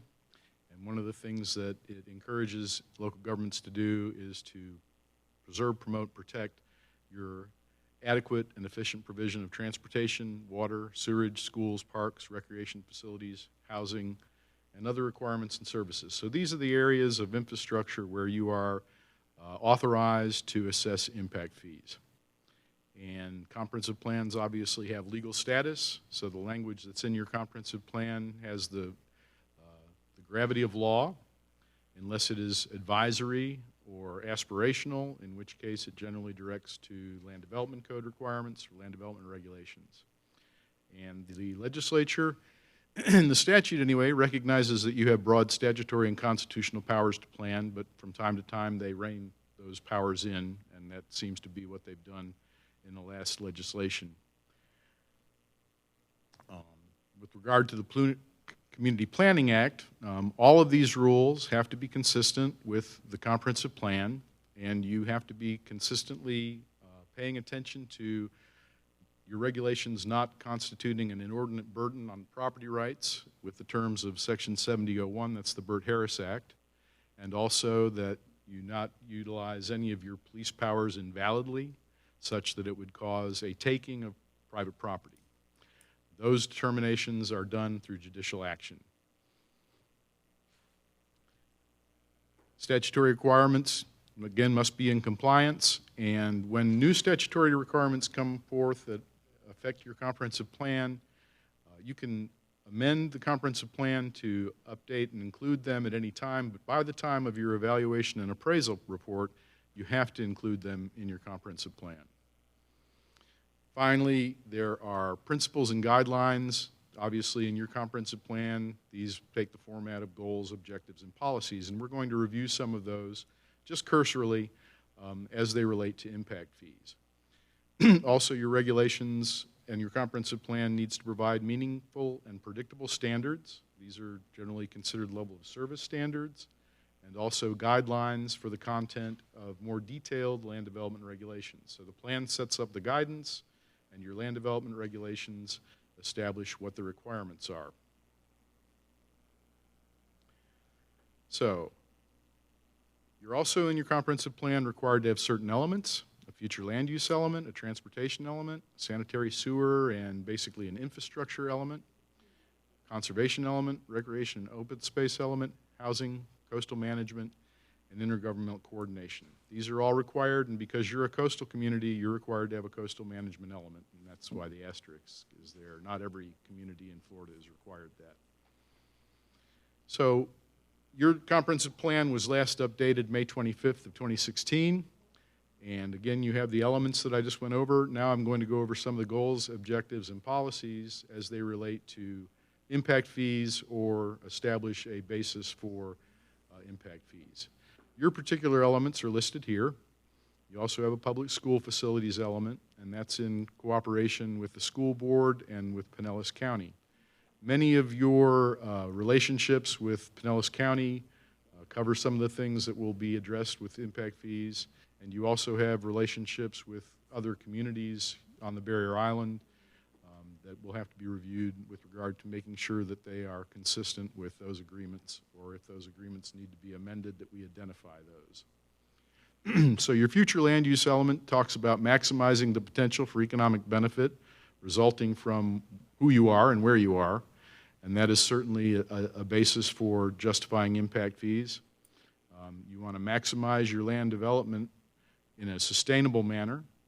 You want to improve the community and your valuable amenities, and these amenities are infrastructure that can be susceptible to or used for impact fees, and also allowing new development and redevelopment to enhance. And so you're predominantly built out as a community, but you're seeing a lot of redevelopment. And that redevelopment can be taking a small cottage on the beach or on the bay and redeveloping that into a 2- or 3-story single-family home with a lot more additional square footage, and that's an opportunity to capture that additional impact with regard to an impact fee. And while you want to allow new development, you're also trying to protect the character that the city has existing. And you want to be flexible as the community changes its values and attitudes. So one of the objectives that implements that future land use element talks about annexation. That's not probably a big consideration, but it is language that's important because it's the first time that you use the word impact in your comprehensive plan. And what you're trying to avoid conceptually, is adverse impacts. And certainly you want to balance the impacts against the costs of serving that additional service. The first goal in your transportation element talks about assessing new development or redevelopment an equitable pro rata share of the cost to provide roadway improvements to serve the development or redevelopment, and shall enforce the countywide transportation impact fee regulations. So Pinellas County has impact fees for transportation. The more common thing that's happening in the last decade is to talk about mobility fees, which are more than just roads, but also allow for some more flexibility with regard to providing people to get from point A to point B. This is the only section that talks directly about an impact fee, and again, it's referencing Pinellas County's fee. So in looking at impact fees, we're going to have to look at Pinellas County's fee and how you're related to that, and how there's an opportunity, if there's an opportunity for you to assess a mobility fee for other streets and roads within the city. And you want to encourage a safe multimodal transportation system. And you want to coordinate all of these things with regard to transportation, not only with the county, but also with your neighbors and the Metropolitan Planning Organization and their long-range transportation plan. Further in the transportation element, you talk about the development and redevelopment being managed through development regulations consistent with this comprehensive plan. So in just a cursory review of your comprehensive plan, it seems like there's going to be a need to amend it to provide some empowerment language so that you can adopt an impact fee ordinance, depending on which impact fees you might want to pursue. And my suggestion later to you will be that there be a workshop with the commission to talk about just what it is that you're trying to capture with regard to impacts, what those impacts are as you perceive them, what sort of innovative ideas with regard to mobility and the other services infrastructure-wise that you provide, and how we might be able to then tailor some impact fees that are directly related to the impacts that Madeira Beach is seeing. The infrastructure talks about stormwater management plan, and the stormwater management plan is a potential area for an impact fee. You have a conservation and coastal element that talks about various impacts, and again, the word impact is brought up in terms of the intergovernmental coordination element. You're going to try and develop your city in a way that will not adversely impact the town of Reddington Beach to the south, or to the north, and Treasure Island to the south, or Pinellas County itself. You also have discussion in your capital improvement plan about adopted levels of service. These are the standards that impact fees are based on. So whatever levels of service you have or may need to consider for the future, that's going to provide one of the bases for the impact fee study. You also have a 5-year schedule of capital improvements, and so anything that would be susceptible to an impact fee should be included in that schedule of capital improvements. So that's something that will need to be considered as we do that workshop and how we move forward to provide all this the basis for justifying the impact fees. In the capital improvements element, you have a number of guidelines. The one that's most important is probably the budget impact of a project. So as you look at projects that you want to pursue, you're supposed to see, well, what's that going to cost us? And so an impact fee is an opportunity to capture some of the demands for future development, future infrastructure that are directly and uniquely attributable to the growth impact of development and redevelopment. This sort of lays out that previous slide in a way that's a little easier to see. Again, accommodating desired future development and redevelopment is the key with the impact fees. Also, you're coordinating with Pinellas County, and you want to ensure in your comp plan that projects are funded in a fiscally equitable manner, apportioning the costs of growth among those who are responsible for it. And that's basically the whole premise of impact fees. You have also a concurrency management system. That may be something that you want to reconsider. Concurrency used to be required by the state. In 2011, the state passed the Community Planning Act, and they eliminated the needs for concurrency. They didn't take the ability to have concurrency away, but they eliminated the requirement. And so there may be areas where, in infrastructure terms, you don't necessarily want to have concurrency requirements. Mobility seems to be the biggest one that's been played out on a state-level basis.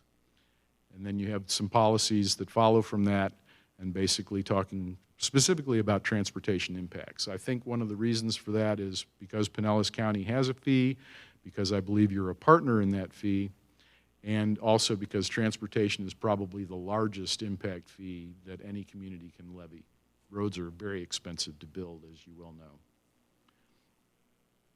So finally, you have a public schools facility element. I bring this up because the state most recently in legislation passed, and the governor signed it Friday, talks about public education impact fees, and whether or not you levy public impact fees or you participate with the Pinellas County School District, which seems to be the situation as your comprehensive plan lays it out, any changes that you might consider would need to be amenable to Pinellas County. So the little basics about impact fees. The key thing to take away is the dual rational nexus test. This is what's the statutory requirement that the courts are going to look at, and also what the state would look at. So an impact fee is a charge on new development or redevelopment, and it's for off-site capital improvement. So you can't charge an impact fee for anything that the property owner is required to build on his site, but for anything that goes to it, roads, pipes, amenities throughout the community, those are things that are amenable to impact fees, and they must be necessitated by and benefit the new development. So the development's got to trigger the need, and then they also have to be the direct beneficiary of whatever you are building to benefit for the impact fees. It's a regulatory fee, so it's generally adopted in a schedule in your land development regulations, and it's for capital facilities costs. So key distinctions, it's a fee, it's not a tax. Some people may refer to it as a tax, but it's not. It's a fee because you don't get to spend it any way you want. It has to be spent, it has to be sequestered, it's susceptible to an audit. So there are a number of considerations, but all of these are why it's a fee and not a tax. You have much more discretion on what to do with your tax dollars. It's basically directed to new development, and new development has a very broad definition. It's not just brand new development on vacant land, but it can be a redevelopment project, as I mentioned earlier, where a cottage goes and a small mini mansion comes back in its place. It's only usable for capital facilities costs, so you have to consider what your capital facilities are. But the key thing that it does is it shifts the expense burden from the general fund to the actual impactor, to the developer. So currently, if you have no impact fees, the general fund, the general public, is paying for all of the amenities to support new development. So, just to review, money's collected through a set schedule, it's spelled out in a local ordinance, it's levied against new development, it supports infrastructure needed to serve that development, and it covers a proportionate share that's identified as the portion of the infrastructure. So infrastructure capacity, that's essential to accommodate new development. You have to have adequate roads to provide for more parking, for more residents, for more visitors. You're trying to preserve the quality of place, and so that's the idea that the impact fee supports. It minimizes externalities that are associated with development impacts. All of those costs that are generally borne by the public would be borne in a proportionate sense by the developer. It streamlines the approval process because the costs are known. It's not a negotiation, and negotiations are becoming less and less the standard in Florida since the Supreme Court, United States Supreme Court, passed the Kuntz decision. But this way you have measured in advance what you consider the impacts to be and what those costs are. So it's a balancing act, and it also allows you to embrace multimodal options with regard to the infrastructure, particularly transportation. So key terms: fees, land use regulations that mitigate off-site impacts, a rational nexus is required, it's not a tax, and proportionality is required. New development, so new development, your definition of development in your land development code is any man-made change to improved or unimproved real property.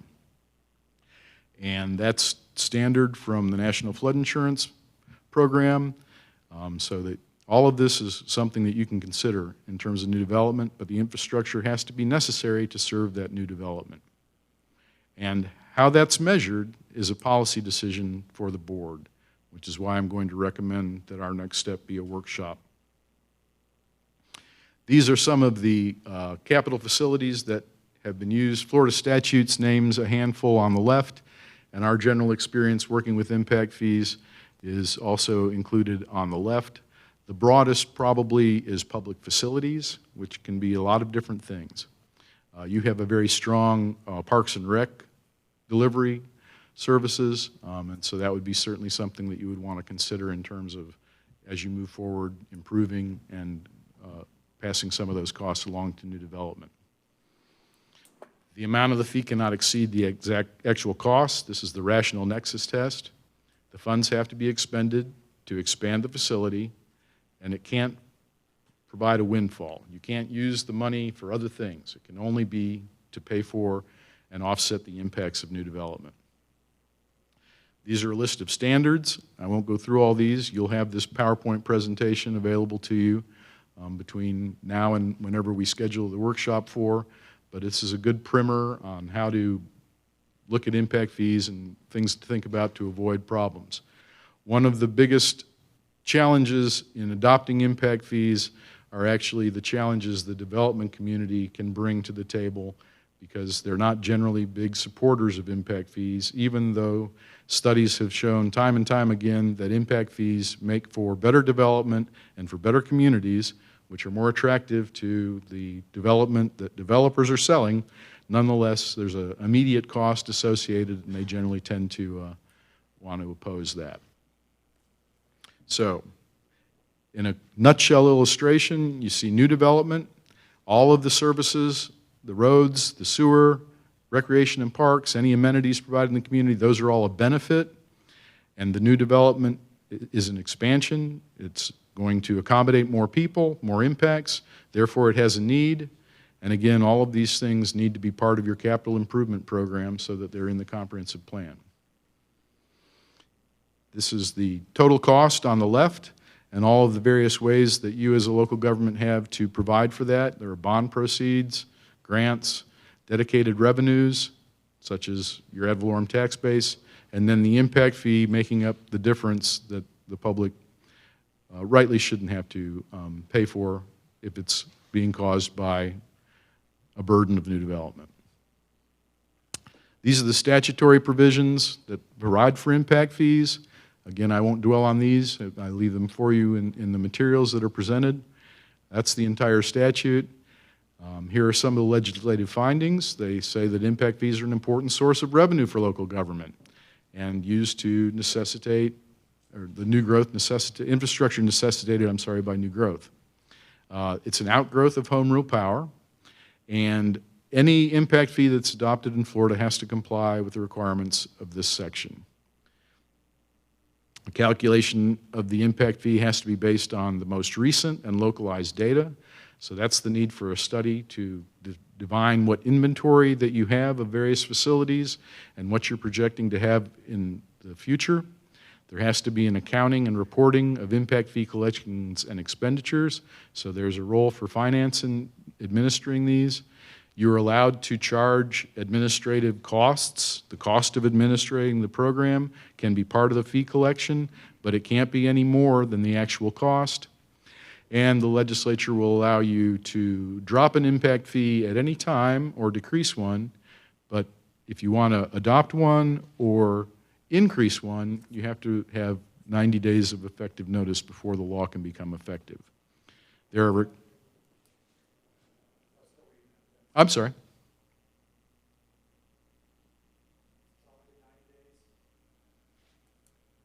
So if you want to, right. That's so that there's plenty of opportunity for people to tell you why that's maybe not a good idea. Or for people to say, this is a great idea, we want you to do it. So there's a requirement for audits. The audits have to be signed or accompanied by a signed affidavit from the certified financial officer, the community's financial officer.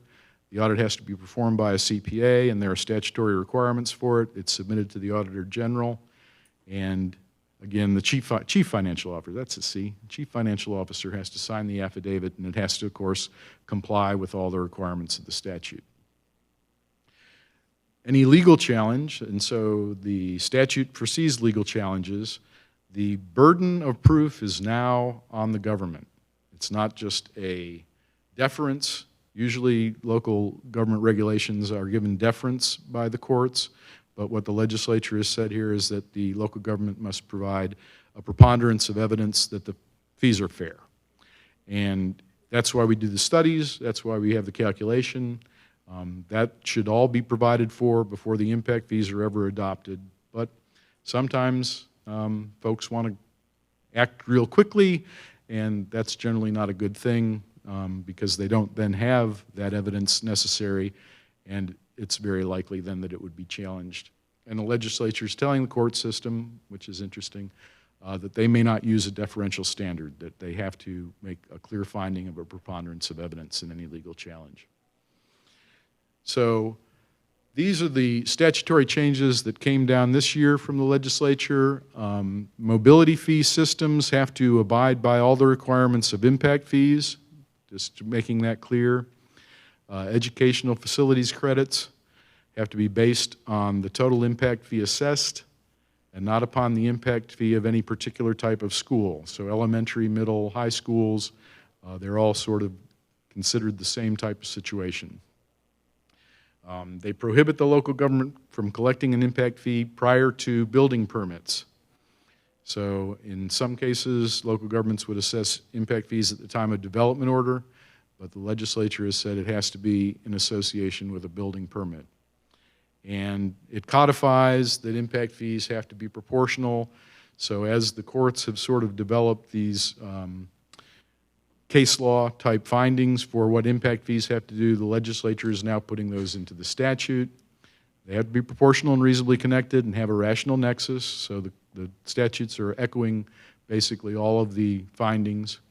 You have to specifically earmark the funds, and then you have to spend them so that it's more toward that auditing requirements. And finally, they can't be used at all to pay for existing debt or for previously approved projects unless the expenditure is reasonably connected to or there's a rational nexus with an increased impact generated by the new residential and non-residential construction. So if you are providing projects in your capital improvements plan that anticipate growth or anticipate some sort of expansion and development, that's something that could possibly be recaptured. But otherwise, they're making it very clear that if you have existing debt or you have existing facilities or maintenance costs, impact fees cannot be used for those at all. There are more conversation about public education expenditures. Again, I think that's Pinellas County's program and that you are basically a partner with them. And so that's something that they'll be dealing with. But if the developer were to contribute a site for a public school, then they're entitled to the fair market value of that as a credit against any impact fees. And it also provides that increases in impact fees, if there are people who hold credits, the value of those credits must be proportionate to what the fees were charged for at the time that they were established. So the credits basically gain value if the impact fees go up. And in any challenge, the government's failure is going to be held against them. They're going to be required. Again, this is basically taking that previous standard that I told you about and applying it to the situation of public schools. Then it authorizes municipalities to waive impact fees for affordable housing. That's often been the case by practice, but here the legislature is basically codifying that option, and then it makes clear that the standards for impact fees do not apply to water and sewer connection fees. And that's Impact Fee 101. Probably more information than you wanted to know, but I want you to be familiar with it because as you move forward with this, it's good information to have. And if you do adopt an impact fee, and if there is a challenge, you'll be well versed in the idea that you've done it correctly. I'm happy to answer any questions and take any direction at this time. I got a couple questions. Yes, sir. You collect an impact fee from property, whatever, okay, and it's if I understand it correctly, you have a certain amount of time to use that. It's 10 years. If you don't use that impact fee within 10 years, or whatever portion is left from that impact fee, goes back to the builder, correct? Goes back to the person who paid the fee. Okay. Then you said actual costs. You talked about actual costs. So if we're repairing something because of the construction, then if it costs $1, we can only charge them $1. If you're repairing something, you probably can't charge an impact fee for that. If they broke it, I'm saying, when they were doing the construction or whatever, that wouldn't be an impact fee. Not be an impact fee? It'd be an impact, but it's not what impact fees are considering. That would be something either, if it were anticipated occurring, you would have that as part of a development agreement or something like that. And if not, if it just happened as an accident, then that would be a civil situation, or you'd give them a bill and they'd pay it, or they wouldn't, and then you'd, take them to court. If I'm building a piece of property here and it affects the water or sewer lines 3 buildings down or 4 buildings down, is that covered by impact fees? Do you understand? I'm not exactly sure what the effect is. I'm guessing all of a sudden, you build a high-rise here, And instead of, before when I said it was one story, now you got several stories. And it affects the water pressure in somebody's house, or the storage backs up because of the added volume. You know, is that covered by impact fees? It's something that impact fees could consider, but the way they would consider that is that if the existing infrastructure isn't capable of serving what that development wants to be, then you would be preparing for expanding that infrastructure due to the potential for that impact, and then when that impact comes at the building permit time, they would pay their proportionate fair share. Thank you. But, you know, in a situation where the infrastructure is not adequate, barring some opportunity, some plan to make that improvement, you probably shouldn't be approving the building permit for that project because the infrastructure is not adequate to handle it. Sure. I have a question. Well, it's not a question, I just want to know. Are you going to be able to supply us with the, I tried to write down, okay, to go to the different sources there that were shown on the screen, just to read it by ourselves, or are you going to give us a packet for it in preparation for the next step forward on this? I think that the town management is going to provide that for you. Okay.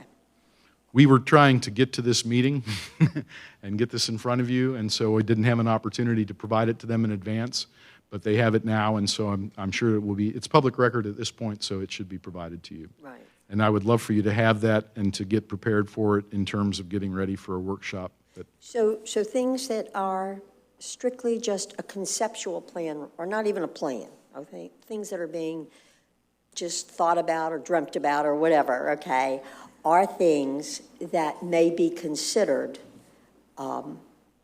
if we choose to go forward with impact. These are things that can be considered. Things that are already in the works, obviously, forget that. But anything that's simply a dream now that has not gone for a permit, okay, or has not been approved, is something that can fall under that category if it's new or redevelopment. Conceptual infrastructure, you know, so say, I'll throw something out just for the thought of it. I was reading an article that the city of St. Pete Beach is considering providing some sort of Uber-type service for people. You know, were you to think about doing that, that would be an expansion of the mobility capacity, and that would be something that could be considered. So those dreams, those big ideas, those are certainly opportunities for impact fees. And in fact, I would say given the built-out status of the municipality, those are the kind of things you need to be thinking about in terms of impact fees.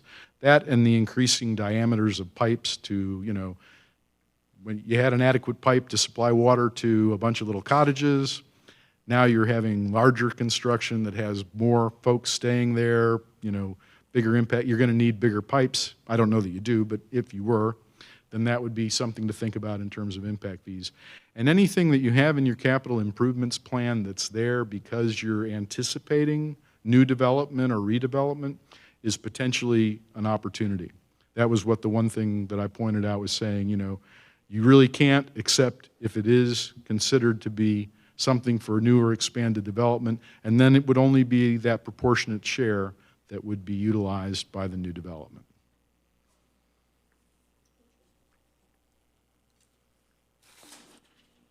Anybody else have any questions? Jerry, could you explain to them just a little bit in general how they calculate a proportionate fair share? Is it based on the whole population and then the extra number of units, or is it based on the service or a level of service standard for, say, parks or something? It's definitely based on the level of service standard, and then it's meted out in terms of, say, and I'm not familiar with your level of service standards. I know you have them in comprehensive plan. That's something we'll be familiarizing ourselves with as we go forward. But say you have a level of service that you're going to provide an acre of parks and rec for every 1,000 residents. So that's a quantified ratio. And if you're then anticipating growth of 2,000 residents in the next 10 years, that would be 2 acres of additional parks that you would have to find, or whatever the ratio is. Maybe it's buildings, maybe it's activities. And that would be then quantified, and that impact could be attributed to the new development. And when you project the population growth, are you using like what they call the Bieber numbers, Bureau of Economic Research? Yeah, the population projection numbers have to be, like everything else, justifiable. And so the general standard is the Bureau of Economic and Business Research at the University of Florida. You can use other standards, but you have to have a justification for why. You would have to adopt that other standard, and there would have to be a preponderance of evidence that that was a reasonable way to go. I've got one more question. Yes, sir.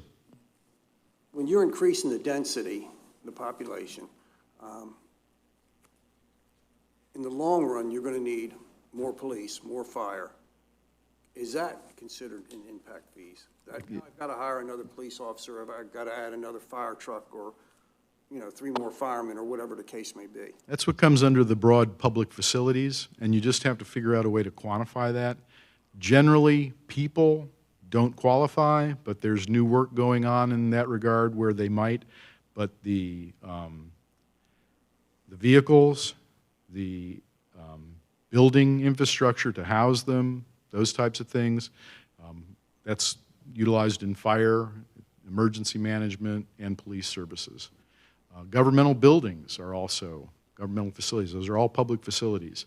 And so if there's a need for a new library or a new building office, you got a heavy permitting load, and so you need more facilities. All of those things can be considered. Thank you. Anything else? So what would be fantastic, I think, is to talk about when we might schedule a workshop, because what we're going to want to do, obviously, is get policy direction from you on the types of impact fees that you might want to pursue. And that will allow us then to focus our time on what the current situation is. It'll give you some time to think about ideas for the future of Madeira Beach, and it'll give us an opportunity to plan. I was thinking about an August, September date.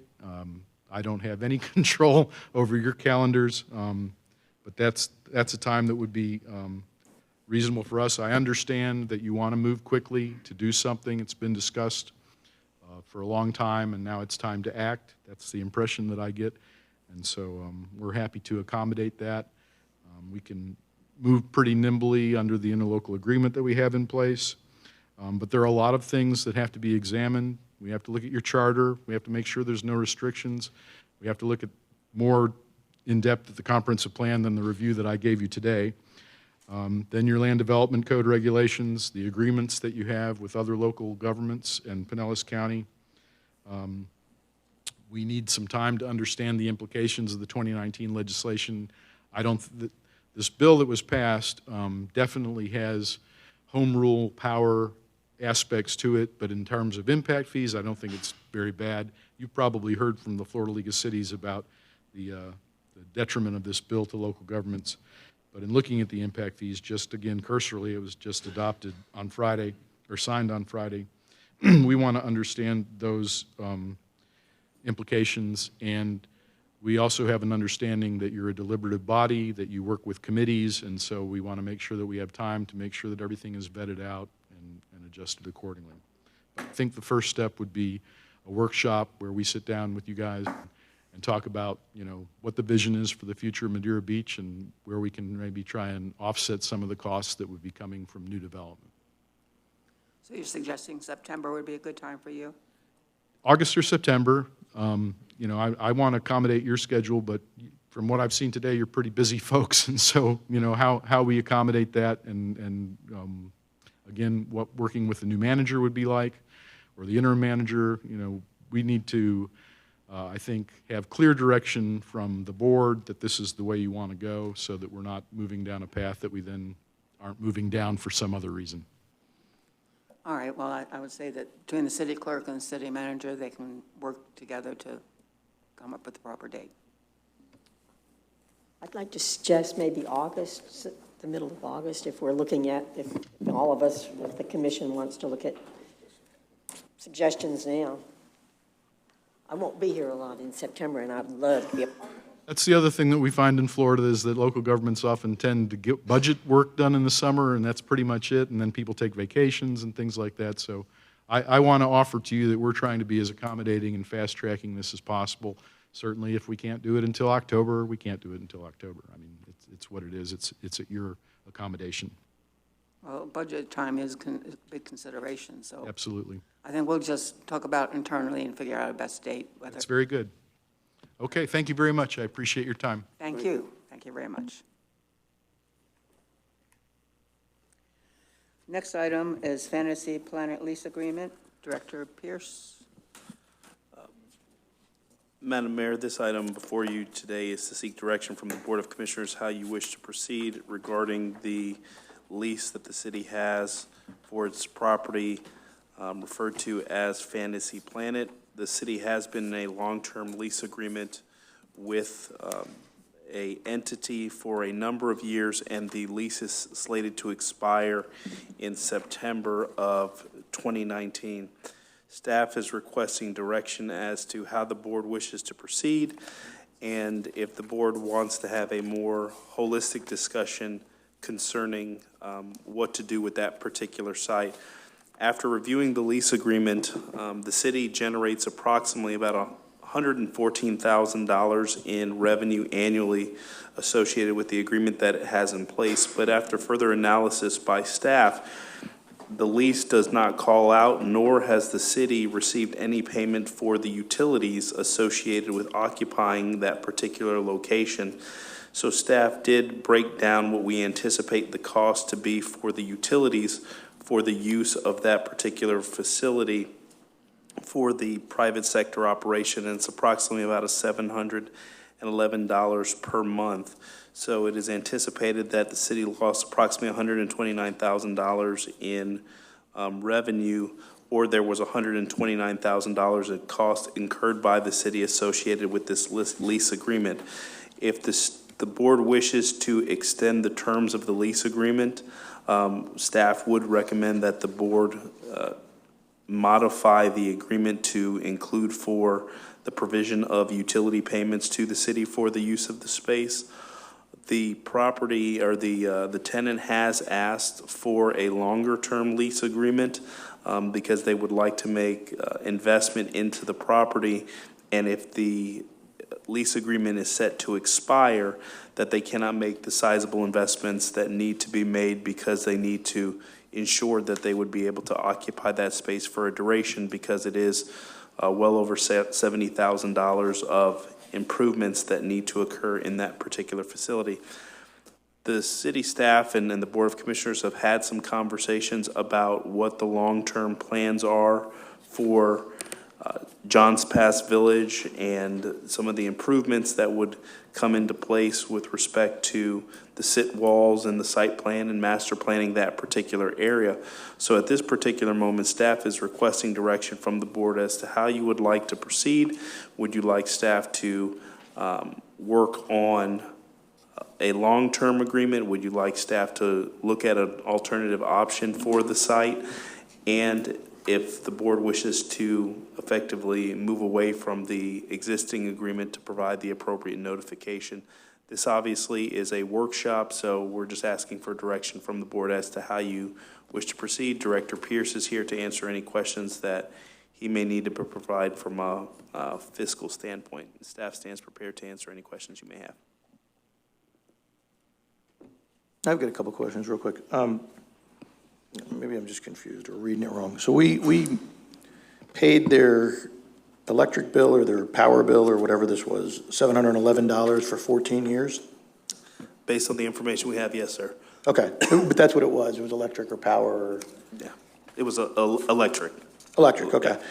All right, and the staff recommendation is to try to claw back, right? Is that what you said, claw back? Claw back the money? How do you, I don't understand what that means. Because what we are recommending, that in the event that the board directs staff to attempt to collect some of the monies that we obviously have documentation that it was for a for-profit entity, to attempt to negotiate and receive some of the payment for the monies that the city expended for that operation. Okay, are they aware that they haven't been paying this, or was this have they violated anything in their old agreement that they were supposed to be paying this and the city paid it? The existing lease agreement to that point on the utilities is silent. It doesn't. Okay, so that means, well, that means they don't pay it, right, if it's silent? Okay. Yeah, I mean, as far as I know, they're a pretty good tenant, right, Jonathan? I mean, we don't think we have any real problems with them, right? I have not received any complaints or any issues from the finance department with prompt payment, so I think they have been a good payment. They've paid on time, and there's not been any issues. Also, they've been good on paying their taxes. The city prepays their tax and then sends them the bill proof that we paid it, and they reimburse us. Okay, has anybody tapped them on the shoulder and said, hey, we want to get our $129,000 back? To my knowledge, that conversation's already taken place. And that's what we want direction from the board as to how you wish to proceed, because the lease agreement is silent. So again, that would be something that we would have to talk with the city attorney as to how we could effectively move forward in that direction. The board may decide to say, you know what, shame on us for not putting in the original lease agreement to call out utilities. So we didn't want to effectively go to the tenant and say, we're expecting payment for $129,000 when the lease agreement that we had in place should have really called out the specificities on that particular matter. But it's safe to imply, well, one can imply that that operation should have assumed the responsibility of their utility costs, et cetera. Right. Can I ask you, what was their response? As far as the... When you brought this up to them, what did they say? They were under the impression that the agreement allowed for, the city was going to incur the cost for the utility payment. And the agreement doesn't specifically say that they do incur that cost, and for 14 years, I think it's going to be tough to, if we really want to keep them, it's going to be tough to say, hey, toss us $129,000 and we'll call it even. But at least at a minimum, going forward. Oh, absolutely. As long as you put it in writing, that would be their responsibility. But I don't think clawing back anything or trying to collect this money is a fruitful effort at all. So, I mean, I do like the plan of the increase that you guys are talking about. It goes to about, was it start about $9,000 a month and goes up to, am I reading this right? The existing agreement, yes, they're currently right now they're at $9,462 per month for $113,000 and change annually. And so one of the things that if the board is to consider moving forward, we would recommend that obviously an annual escalator. The numbers when we did the average was about 2.2% for the annual escalator. So I think the board should probably consider looking at that, whether it's 4% or the average cost for commercial square footage in Johns Pass Village, and then ultimately the utility provision. Those would be things that staff recommends the board should consider in a revised agreement if the board wants to go into a renewal. Okay. Or yeah, I mean, just from my knowing of what people pay in rent down there, seems pretty good. I mean, it's a fair deal. I don't think it's excessively good for the city or excessively good for them. I think it's a pretty fair deal. So, thank you. Mr. City Manager, my question is the fact that we plan on doing some changes down in Johns Pass Village. And then, of course, the tenant wants to put in an additional $70,000, I believe you said, into this building. I hate to see him do that, and then all of a sudden we're doing changes that might disrupt his plans of the $70,000. How soon are we going to be going down there to make any of the changes that we originally talked about? Is there a date or anything? I would well, there still needs to be discussion with this board, and then community charrette meetings, and then some additional, design elements. So I would say that you're well out, at least a year plus, to where you're having a situation where you're going to be seeing actual activity. But if it's the pleasure of the board to not disrupt that or make any changes to that, then it would be carved out of what the master plan is. You'd make some cosmetic improvements, but that existing facility would remain in place. One of the things that we did talk about in the conceptual, when we were just big picture, is that does the city want to continue to lease that facility, or is there an opportunity to consider it for green space or another use or what have you?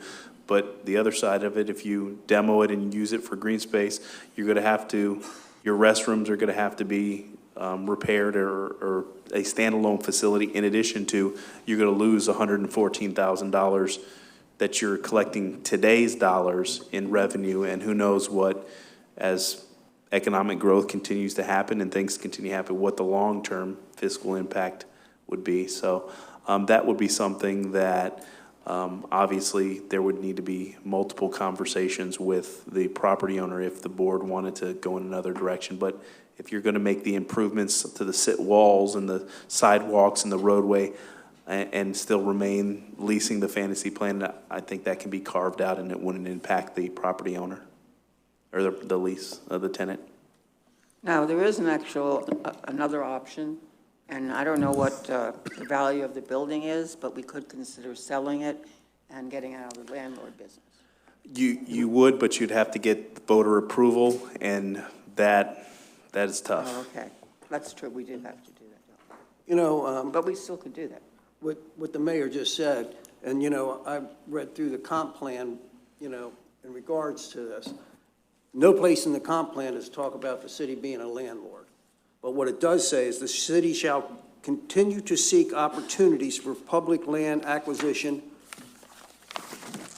management for recreational, conservation and preservation area within the coastal storm area. So, like the city manager, the mayor just said, if we sell that property, I think when I talked to Walt last time, he said the value was, it was either $750,000 or $850,000 is what the finance director told me.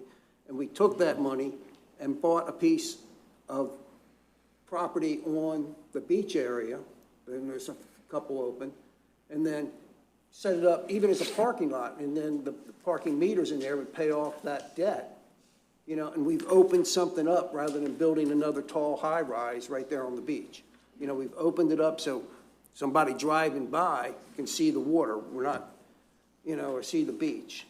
And to me, you know, if we can get $750,000 or $850,000 for it, if Walt's numbers were correct, you know, that's a heck of a good down payment for a piece of property there. I think probably, and we'd have to get obviously an appraisal, but I think it actually would appraise out more than that.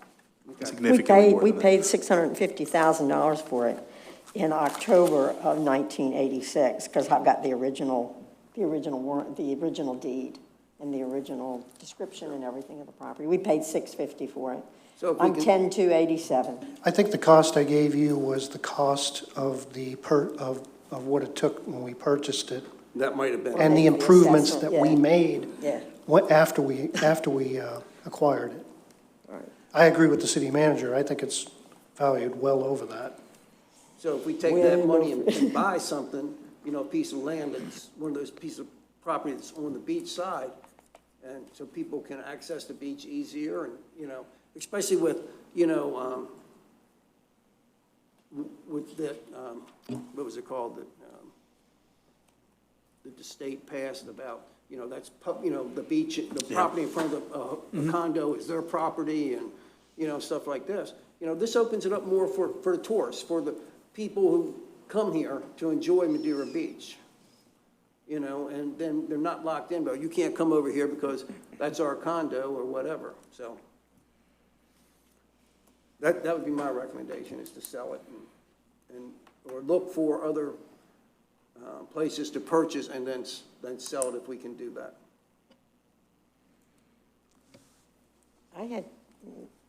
I would like to ask a couple of questions. I know that Director Pierce inherited this mystery accounting Fantasy Planet, what I call it, when you came here a couple of years ago, but I'm still looking for the original lease on that. We've got 3 amendments, but we don't have an original lease. That was for the first 7 years from July 1st of 1998 to 3/1/2005. And Moisha started renting that property on July 1st, 1998, I believe. And so we don't, as a commission or as a city, we don't know if the amount paid for the first 7 years was how it was agreed upon. Who agreed on it, how it was agreed. We've got 3 amendments. The first amendment shows that it was signed by Pat Shantz on 3/20, I don't know how we got these figures, but it was signed on 3/24/09 for 5 years, and it reverts back to 2005, but yet the Second Amendment, from what I read, we entered into it on October the 6th, 2010, for the period through September 2014. That was also signed by Pat Shantz. And the Third Amendment was entered into and signed by Travis Palladino on June the 10th, 2014, which goes through this 5-year period that ends this September 30th, 2019. So I guess what I'm trying to say is we don't know, when you go back to, for instance, Commissioner Andrews' question about the utilities, we don't know what an original lease said because we don't have one. Is that, I mean, can we just, I mean, I know that it's a mystery to you because, you know, you don't have all the paperwork either, okay? It's just not there. Am I right in that? It's nothing to do with the current, you know, it goes all the way back to 1998, and I'm not trying to bring up past history. I'm just trying to say where we should go, I guess, or where I feel we should suggest going from here. Because that first lease mentions the March 1st, 2005 date. Yeah. It's not in the packet, but hold on one second.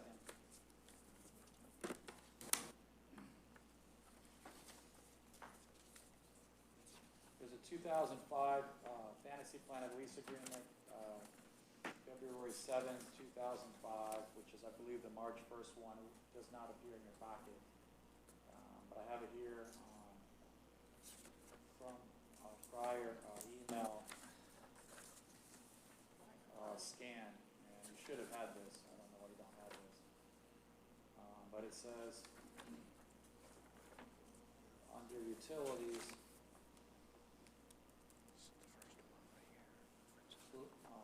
lessee, this is section 8, page 5 of 13. Lessee shall furnish all utilities, including electricity, telephone, sewer, and water, which may be required in the premises. I'm sorry, my microphone wasn't on. The 2005 original lease agreement, page 5 of 13, section 8, utilities said, lessee shall furnish all utilities, including electricity, telephone, sewer, and water, which may be required in the premises. A default by the lessee in the payment of any utility bill shall constitute a default under the terms of this lease. So if we were going to try to claw back, that's what we would use to try to claw back. Yeah, we're the city's the lessor, and the lessee That's correct. is The lessee is the tenant. Yeah.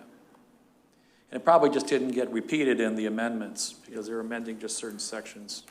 Okay. So they were supposed to pay electricity, telephone, sewer, and water. Okay, so that's effective all the way back from 2005. Yes. Okay, and so then city manager, since you've been successful to find, city attorney, since you've been successful to find that, do you find any kind of an agreement from 1998? The only other problem is that the version there is not signed. But I presume that version is what went to the commission on March 1st and eventually did get signed. It looks like this is from a commission packet where they were considering it. Okay, but you show absolutely nothing from 1998 through 2005. In 2005, there was a brand-new lease that was signed. It wasn't an amendment. So Okay, so maybe there was no lease from 1998 to 2005. It was just a gentleman's agreement for all we know. Well, if there was a lease, it was replaced anyway by the 2005 lease Okay, agreement. I understand. Okay, well, that sheds a little bit of light. Thank you very much. I think in light of all, well, certainly then the tenant was responsible for it from 2005 on the electric until now. Until now, Is because that it what was you're never saying? changed, right. The argument is if we do find a signed version of it, that they would have been responsible the whole time, and it was never enforced, but they were responsible for it. Ralph, whose name was the bill in? With the electric bills in our name, in the city of Madeira Beach? If we've I been don't know paying it, about- I'm assuming, right? The lessee is Moshe Azyag, Fantasy Planet Beach Company, Inc., and it's personally guaranteed by Moshe. Right, no, my I question don't know is. who's on the electric bill. I don't have copies of that. Oh, okay. I'm assuming if it was paid, it was our name was on it, that's why we paid it, right? I mean, Yeah, that would only make sense. I'm assuming that to be correct, Commissioner. Okay. Okay. There's a It's going to be breakdown- tough to have that Nobody- argument if our name's on the bill, that's all I'm saying. But I mean, it's in here, if it's in the agreement, it's in the agreement. If we go after them for $129,000, we are going to lose a tenant. But John, I like your idea. I mean, I think that's kind of cool if we could actually swap that property out for a better property on the beach and turn it into a parking lot and anything to accommodate more tourists, because Fantasy Planet doesn't accommodate any tourists for us, so I'd be willing to look at something like that. I'll open up for public comment.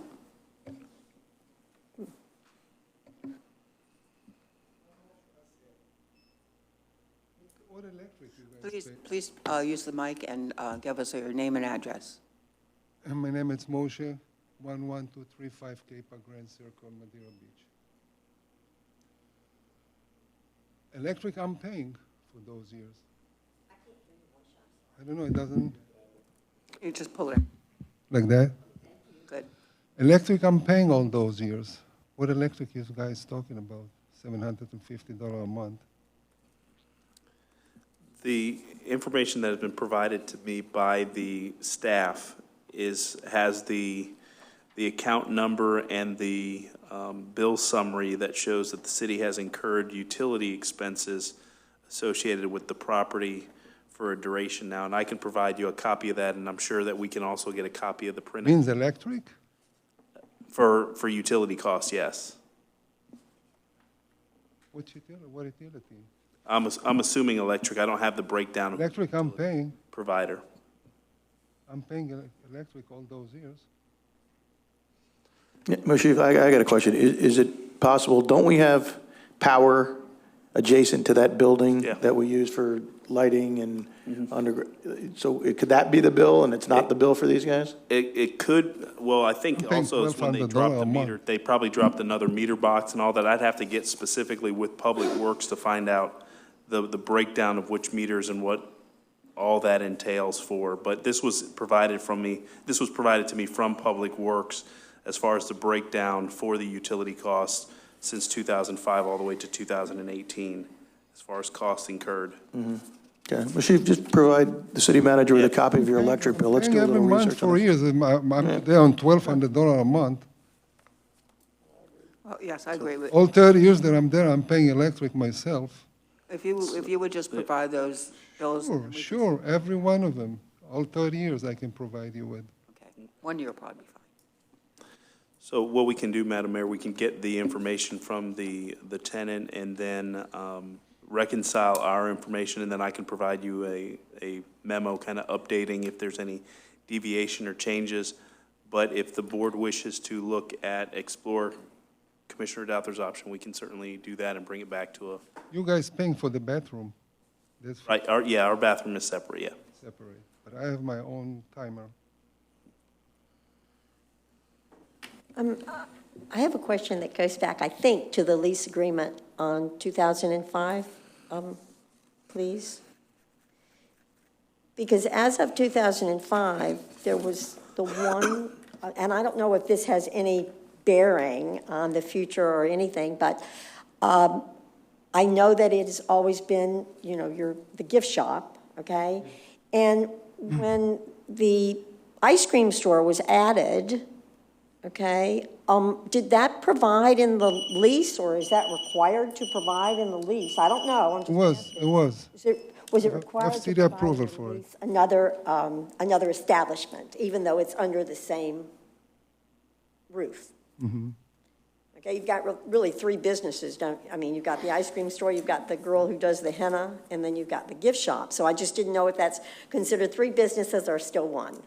No, it's, Under the original lease, it said permitted uses, the lessee may use the premises as follows: sale of clothing, beverages, souvenirs, sundries, accessories, swimwear, beachwear, footwear, Cool. jewelry, and suntan products, other merchandise, food, and/or non-alcoholic beverages as specified and approved by the Board of Commissioners. Okay, cool.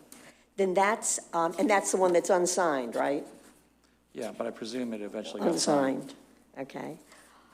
Well, the business has This certainly is been. public comment, so. Oh, sorry. If you have do you have anything else you want to comment on? I have 5 years option on that lease. I have five years option on that lease that start in September. In the third amendment to the lease agreement, 2009. for a mutual 5-year option, so the city has to agree to extend as well. Jose, I got one quick question for you. What, it says, they were talking earlier about $70,000 worth of improvements. What are you thinking? What kind of improvements were you looking to make? I need new air conditions. It's 4 units. That's by himself, like close. There you go. You spent your 70 And grand. that's every 5 years gone because we operate with open door. Okay. And then electrical problems and stuff like that, couple leaks. Cool. Thank you. And I'm asking for 5-year option and 5-year lease, please. So the changes you are making, you're making them just for the air conditioning, you're not actually changing the building? Changing the building, no, I don't do Nothing. any changing. The building's going to The still city remain did the it same? 15 years ago. Okay, all right, thank you.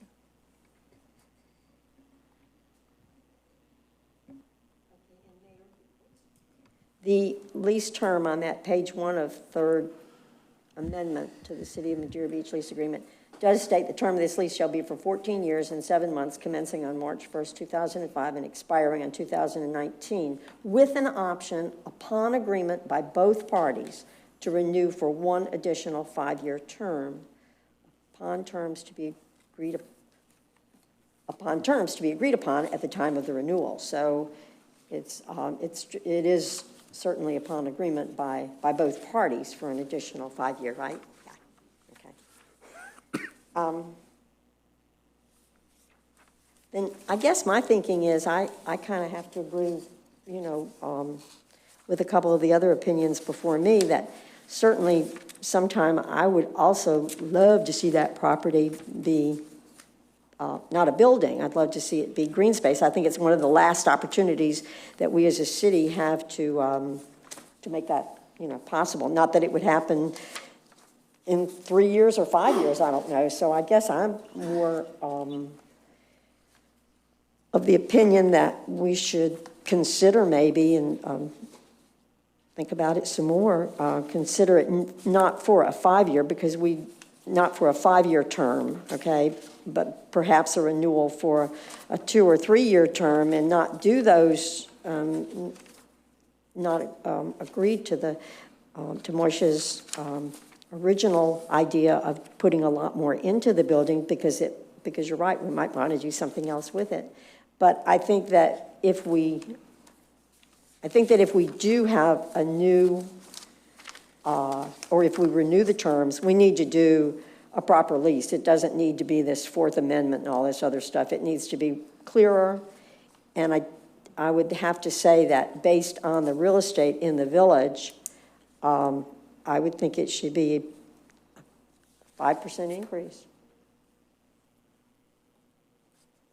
But that's my thinking because of what I know has gone on in the village. I think you have certainly contributed and made that area, made the store and everything and kept it up quite well over all those years and have certainly been a long-term individual there. But I'm there for 30 years and it's my retirement. And I need at least 10 more years to finish some loan that I took on behalf of those contracts. The 5 years, as far as I understand, it's final. It's a contract. The option 5 years.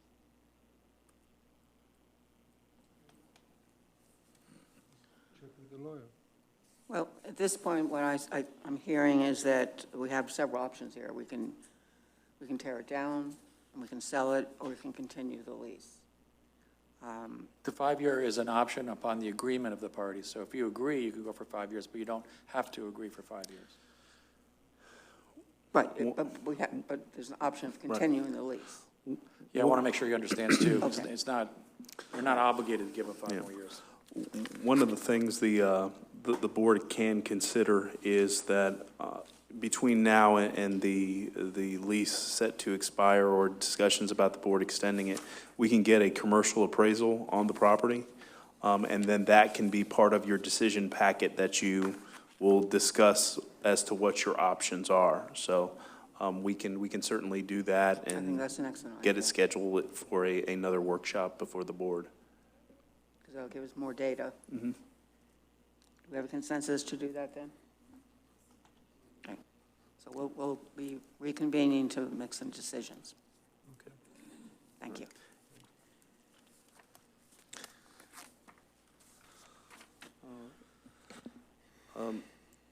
The next item, Madam Mayor, should be pretty brief. It was discussed as one of the topics that the board wanted staff to proceed forward with, establishing a special events task force. And so we just wanted authorization to proceed forward with putting together some draft criteria for the board to consider and effectively creating that board and the vacancies. That was something that Commissioner Douther had mentioned at a board meeting, and there was seemed to be interest from the board to move forward. So we just wanted basically the board's blessings to proceed forward and at least bring the shell forward for you to consider as to what this task force will be looking at and how they will support recreation activities specific to looking at the special events. Did you say Commissioner Douthit brought this up? Mm-hmm. I wish he was here because I want to hear his reasoning. I'd like to hear what he has to say about it, because I do remember it was brought up, but I really didn't understand the ideas behind it, I reckon.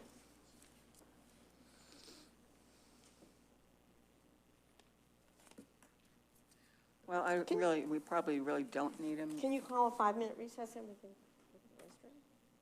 Well, I can call a 5-minute recess, but I don't really think, oh, here it comes. Here he is.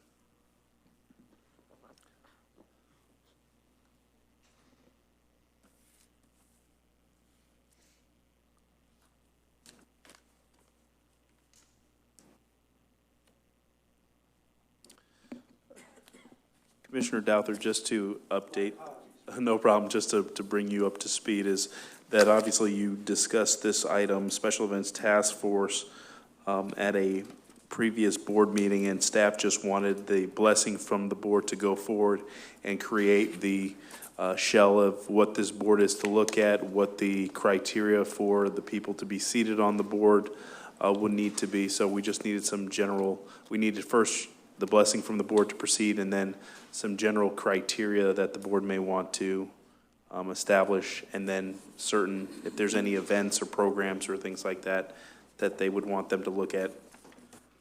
A resident came to me and said, hey, I've done special events up in New Jersey for 20 years. That was his business. And basically asked that, can I help? How can I help the city? And I said, explain. And he said, help him with doing these events, rather than take some of the pressure off. Just as we have a budget committee, a bid committee, civil service committee, all these different committees. This is another opportunity for the residents to get involved and review. But I also got a copy of like this is like the special event handbook from St. Petersburg. Granted, we're not as large as St. Petersburg, and we don't need to do that. But I think it would make it easier on the staff. And, I don't know how Doug feels about this. He used to do this all the time when he was down there.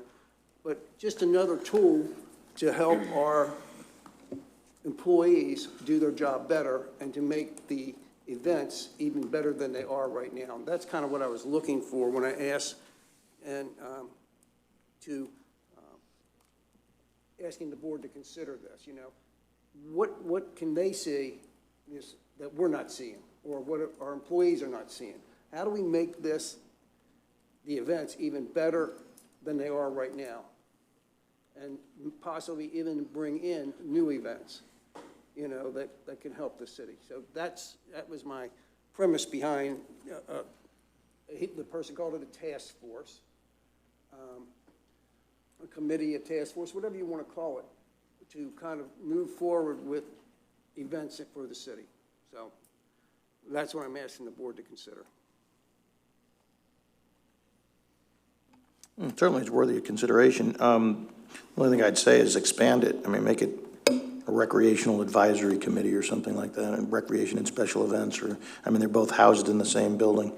Our only issue at the current level is a lot of our special events are done by outside people, right? So, you know, the Old Salts do this, then the Village Association does that one, and so I don't think that, you know, we don't really have, while we coordinate the events with them, we really don't have a whole lot of say in the actual event itself. But, I mean, having a, you know, if we got all these other advisory boards, having a recreational advisory board, I don't see how that could hurt. You know, Doug, in regards to that, you know, like you said, like, these other people put on their own event.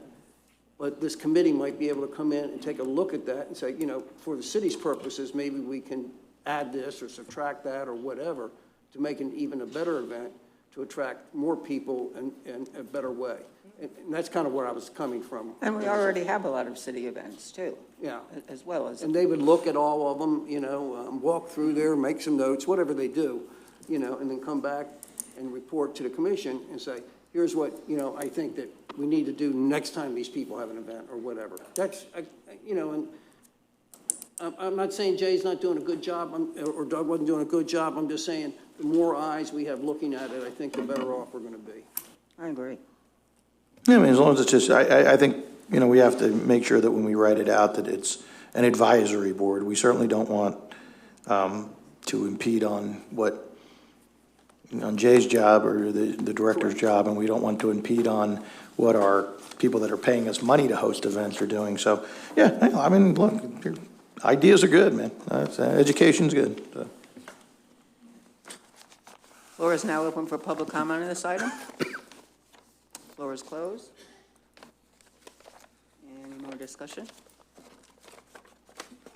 Do we have a consensus to go Who goes forward to, what's the next step if y'all want? I mean, I don't have any feeling about it one way or the other, but I was just curious what would be the next step. The next step would be establishing the resolution to create the Recreation Advisory Board, and then the criteria, the items that they would look at. And, you know, to Commissioner Andrews' points, with the Recreation Advisory Board, there's probably most municipalities have the shell already there, so it's just us extracting which entities, documents, and criteria is consistent with the direction that we want to see this board. And so then that will come before you for consideration, and then you would create the board, and then we would fill the vacancies on that. So,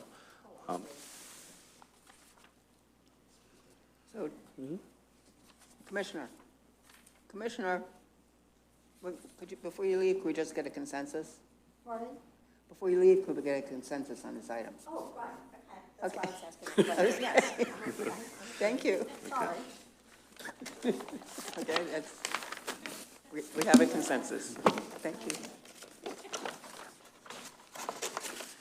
Next item on the agenda, lien reduction request for Brian Rokovich. Thank you. Good afternoon. Hello. My name is Brian Rockwitz. I reside at the 14190 West Parsley Drive. Also, by the way, I've been living here, a citizen, 20 years on Deer Beach. So I'm here today for not just a lien reduction, but hopefully a complete lien removal. It kind of starts out back on, I have a date-stamped permit that I applied for on December 10th. I applied to do a after-the-fact backup generator permit. When I came in, it was stamped. I've been speaking to Holden Pickard with the code compliance. He stated that he would try to, or get over here to have my case removed from the special magistrate. That was on December 17th, which I guess you had found against me because I assumed that it was taken off. That's why I wasn't here.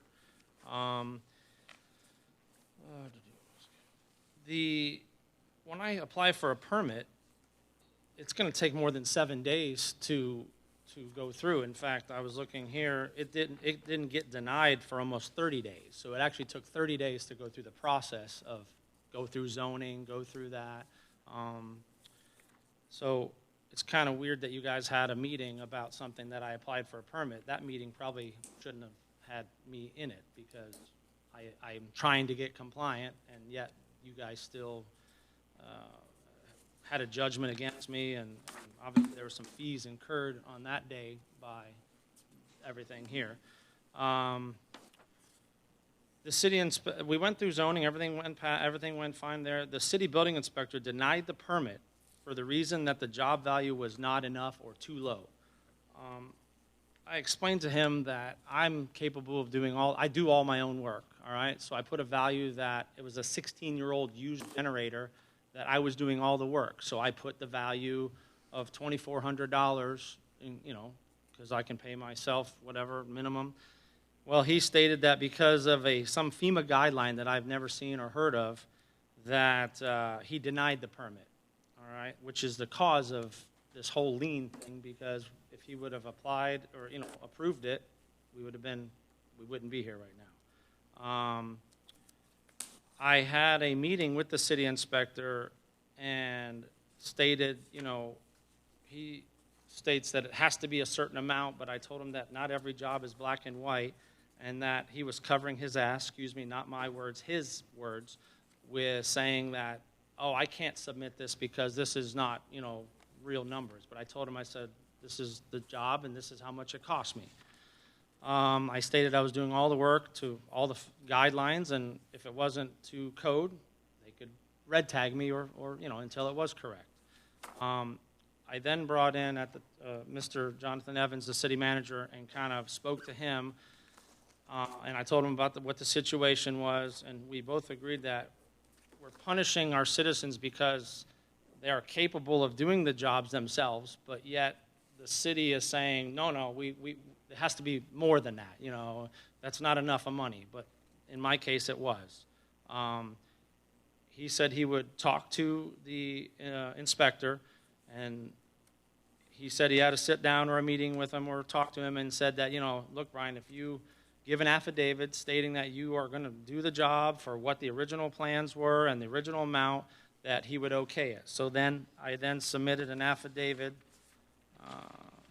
pretty much it's all in the file, stating that, per our conversation, I'm the owner contractor and has the knowledge, means, and expertise to install and complete the installation of a backup generator, including but not limited to connection of all necessary wiring and propane connections. Brian will complete the described work for the original permit application, the amount of $2,400. Said that the amount includes the purchase price of a $1,000 16-year-old generator and all materials and labor. After that, I had called back, and Frank said, no, I'm not going to approve that. That's not good enough, that his license is on the line or something. But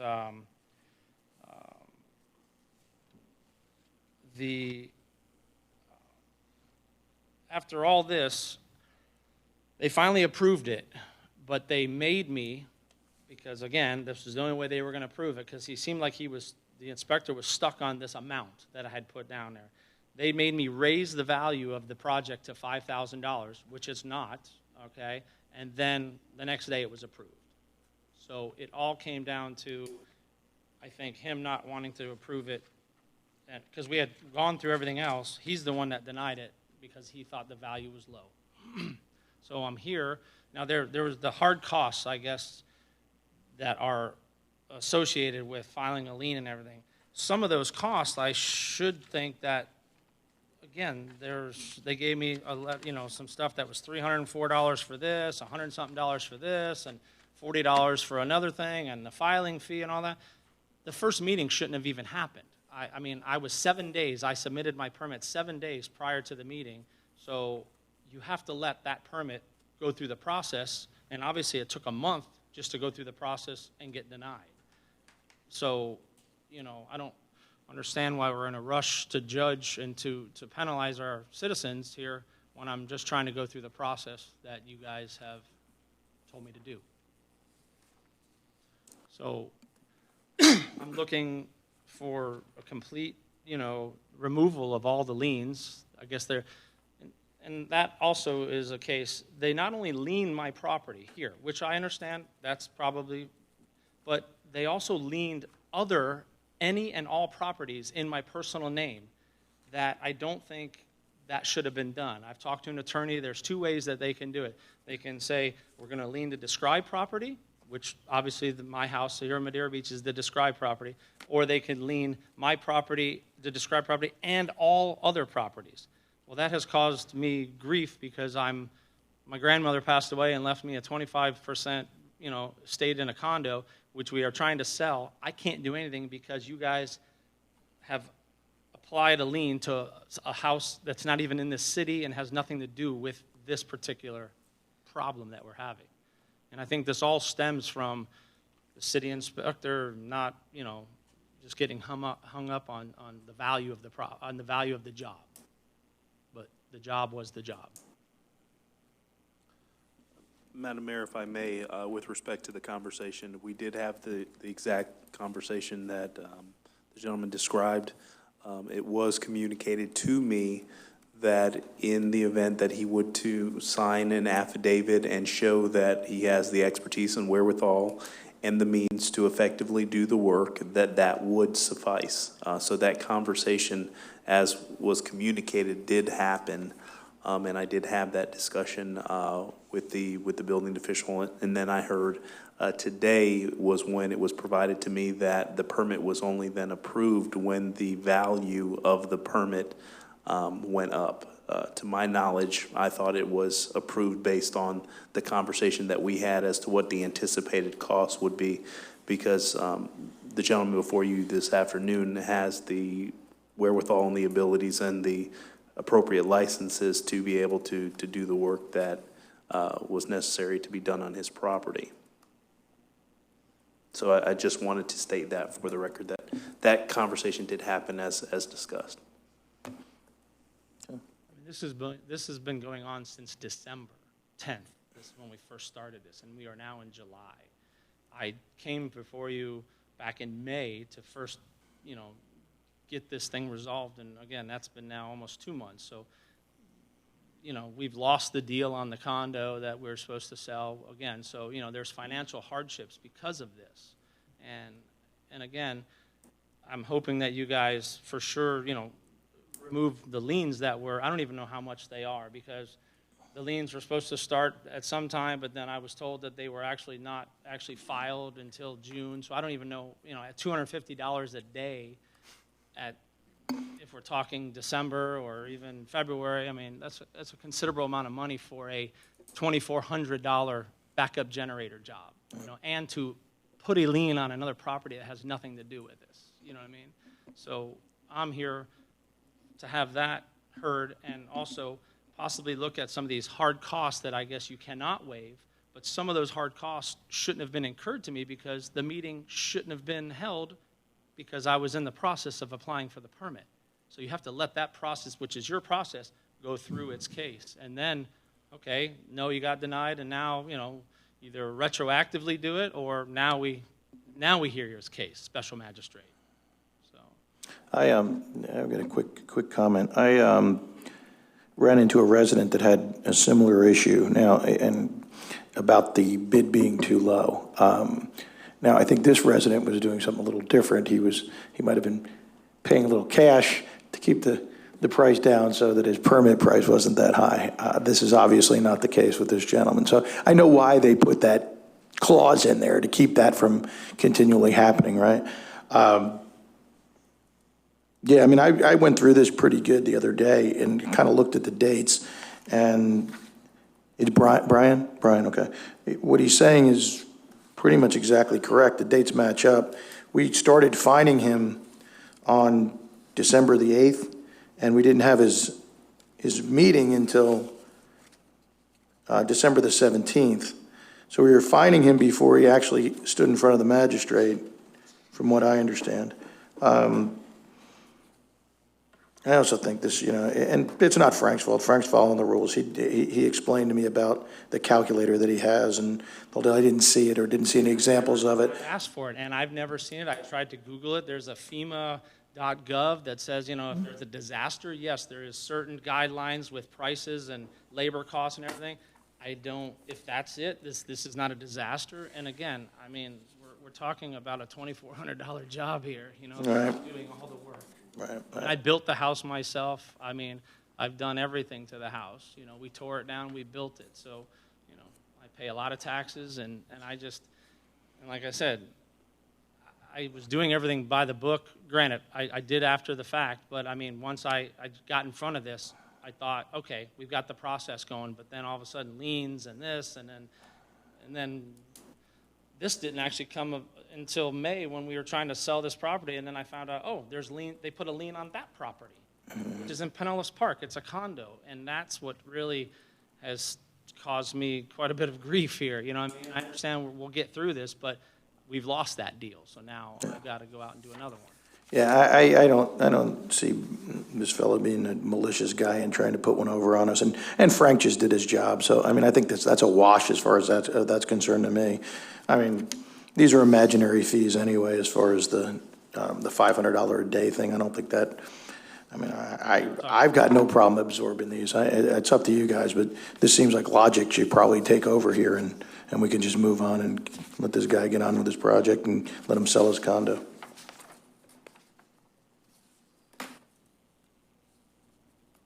Holden, everything's in compliance at this time, correct? Yes. Okay, what is the hard cost? The That's a good total? question. I believe it is the $741.79. It's not the 1428.50? Yeah, that's what it says. $741.79 is what it shows. Administrative cost amount, is that what you're looking at?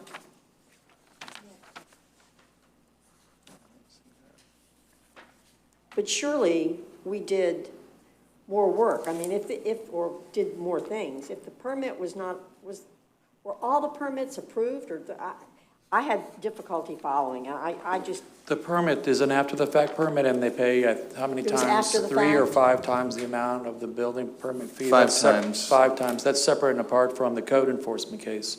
We had a code enforcement case with a special magistrate and myself, and Brian, I don't know why he didn't come, but he didn't come to explain the case there. I didn't come because I filed for the permit 7 days prior to the magistrate, and I was told that, okay, you started the process, we'll take your hearing out of the magistrate because I'm now trying to get compliant. And again, we have to let the permit be heard by FEMA and zoning and then all that, which obviously it took a month. So I didn't show up because I thought that I was off the case, that the case should have been heard even that day because they have to see what The case was heard for whatever reason. was heard. So we did incur some costs during that hearing. I think the main thing to remember in these things, it's not, if you're an owner and you're a builder and a contractor, you can do these things, but what the building official has to do is the fair market value, what someone else would pay to put a generator in that location and do all that work. So that's why he has these guidelines. I know that you're cutting yourself a break. I think it could have all been avoided if it was the $5,000 was simply expressed on there. What they're worried about and why they keep track is cumulative and substantial improvements. Eventually, if you get to more than 50% of the cost, then you have to comply with FEMA and do some more different things. If we don't enforce the FEMA rules, the CRS rating goes adverse to the city, and then we all pay more for flood insurance. So that's one of the reasons why they try to enforce the FEMA rules. Which I definitely understand what you're talking about. I built that FEMA home, so I know that. But when the inspector comes out and he knows me from building the house, and he knows the work I do, and he can see that and I even showed it's a 16-year-old generator. It's not like I'm trying to put in a $10,000 brand new generator, and like you said, having a contractor do it. That's why I'm able to do the stuff I do. But what you have to put down on the form is how much it would cost someone else to put it in their own house. What I would pay to have a contractor come to my house. Right, but not every job is the same. Understood. You can't place every job in a black and white box. I mean, this guy can do this. I think we're looking at the administrative cost of $741.79 total. And procedurally, we have to bring it before the board for the ability to grant a waiver. It's not something that staff has the administrative authority to do, so that's why the 2 items before you today have been placed on the agenda. It's up to the discretion of the board. May I make a comment? Okay, I'm sure that you felt that you were maybe doing the right thing, but I know I've owned property here for 45 years, and it's unfortunate. I think that the homeowner has to take responsibility for all of our actions. I always have. I remember even when my husband wanted to put a fence in, he came down to City Hall and made sure that he knew that what kind of a permit he had to have, even though he was doing the work not himself, but he was acting as the contractor many years ago. So while I do think certainly the hard cost is the amount, I do believe that there needs to be additional amounts to that, maybe half of the lien reduction requested. I see where it's $24,000. I have to believe that until or unless, and it's not against any property owner, it's not against any person who lives here, but we all have to take responsibility for what we do. And I think that there's got to be maybe some kind of a halfway mark, not just the hard cost. You say take responsibility. I did take responsibility. I got in front of it and I filed for the permit. So. But you did it after the fact, is that correct? But I still got in front of it, so that's why they penalized me. But to lien something because of, some inspectors and a value and this, that, and the other, that to me I think is, I don't think that's fair like I said, because I can do the work myself. You're penalizing me, but I paid my 5 times the after the fact permit fee. That's the penalty. That's a violation. I did it. But to lien me and charge me $24,000 for a $2,500 generator job, again, I tried to get compliant, and I immediately did it. So I've had this permit going since 12/10. Right. And I understand that, Brian, and I appreciate your thoughts. I do appreciate your thoughts, but I do feel that because you do so much of the work yourself, and also because you are so knowledgeable and talented with your skills in building houses and stuff, that certainly you are, and I'm certain have been, probably knowledgeable that what you have to get permits for and what you don't, sir. I'm just a homeowner, but I'm not saying I'm a homeowner contractor. Okay, well. So I'm just saying. So I don't build houses for a living, but I just know how to do the job that was described. So again, it seems like I don't want to make, I don't think we should penalize our citizens for. I was already penalized. I paid those penalties, but now this lien thing shouldn't even been on there because again, he said I didn't show up because I didn't think I had to because I was told that it should have been off of the meeting. If I'd have known that, I would have been here. So, and I waited for the permit process to go through. Hey, Holden. You may want to hear from Holden, yeah. Yeah, the $24,000, okay, that's, I guess I'm sorry, I'll just use my term. It's monopoly money, right? We don't have any costs associated with the $24,000 cost. These are just fines that we've levied, right? It's a daily penalty that we give generally for any violation that's found in violation at the magistrate. So even if it's grass or if it's an unregistered car or whatever it may be, that's kind of the flat rate per day until they come into compliance. Okay, so this isn't a county thing, this isn't a state thing, this is a City of Madeira Beach, $24,000 that we are assessing, right? This doesn't go above us. Commissioner Andrews, you're correct. This is, I hate to use the word monopoly money. I think what you mean to say is the purpose of code enforcement is to gain compliance. It's not to increase the city's coffers or enhance our general funds or code enforcement. It does help to pay the costs that we incur during it, but the ultimate goal here is to have a penalty as a deterrent so that they bring the property into compliance. And it sounds like this one is in compliance now. So we've achieved the ultimate goal on that. Holden, and I don't mean to put you on the spot, did the homeowner seem to be trying to pull one over us or trying to duck the system, or did it just, it seems like there was a little bit of miscommunication maybe on both sides, but is that fair? Yeah, I think communication was the biggest hurdle. The only thing I wanted to note was the original notice for the meeting that was mailed, regular certified and posted on the property, was the 7th. That wasn't when the 7th of December. Oh, okay. That wasn't when the fine started. The fine started, I believe it was February 26th. That's on the order, which is on.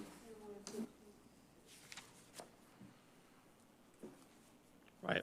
I also have a letter in the packet saying, it's dated 12/7, has my case number. Please bring the property into compliance within 7 days of the date of this letter. Remember, the date is 12/7. Should you fail to bring the property into compliance within 7 days, the city will bring the case to the special magistrate. Please note that the special magistrate can levy fines up to $250 per day. I filed for the permit on 12/10, and it took the permit process 30 days. So I can't get compliant within 7 if I submit it and go through your process, and it takes 30 days to do that. So you filed for the permit on the 10th, right? I have a- All right, so you got the letter on the 7th, filed for the permit on the 10th. No, this was in the packet that they Okay. gave me, but it's dated 12/7. So then I filed for the permit.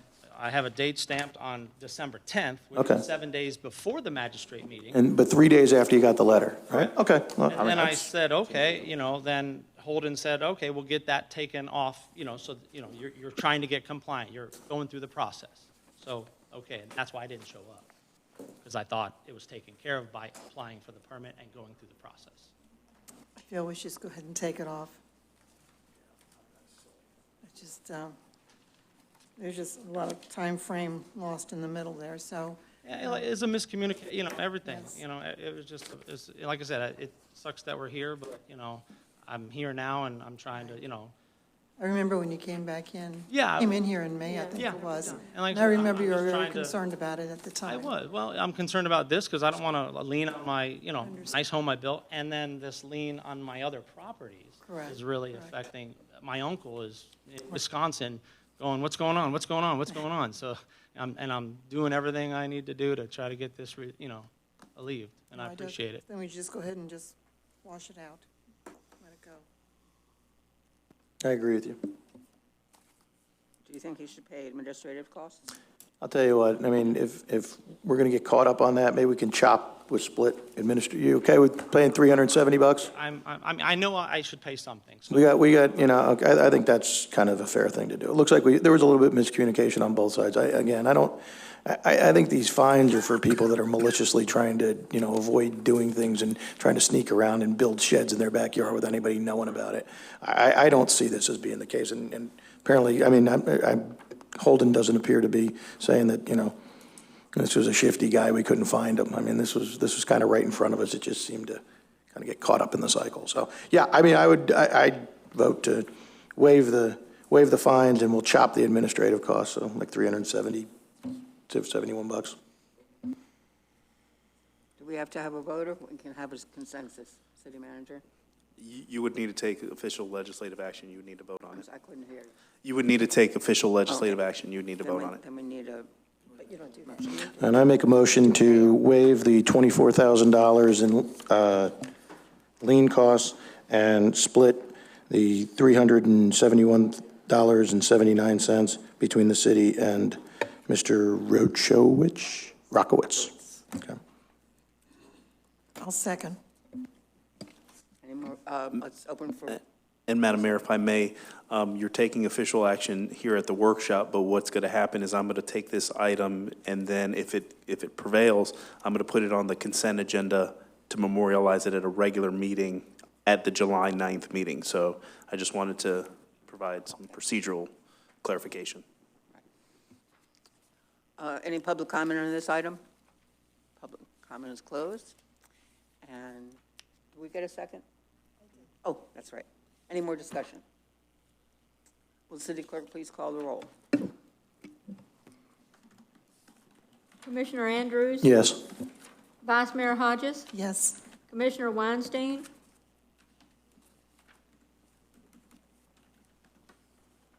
No.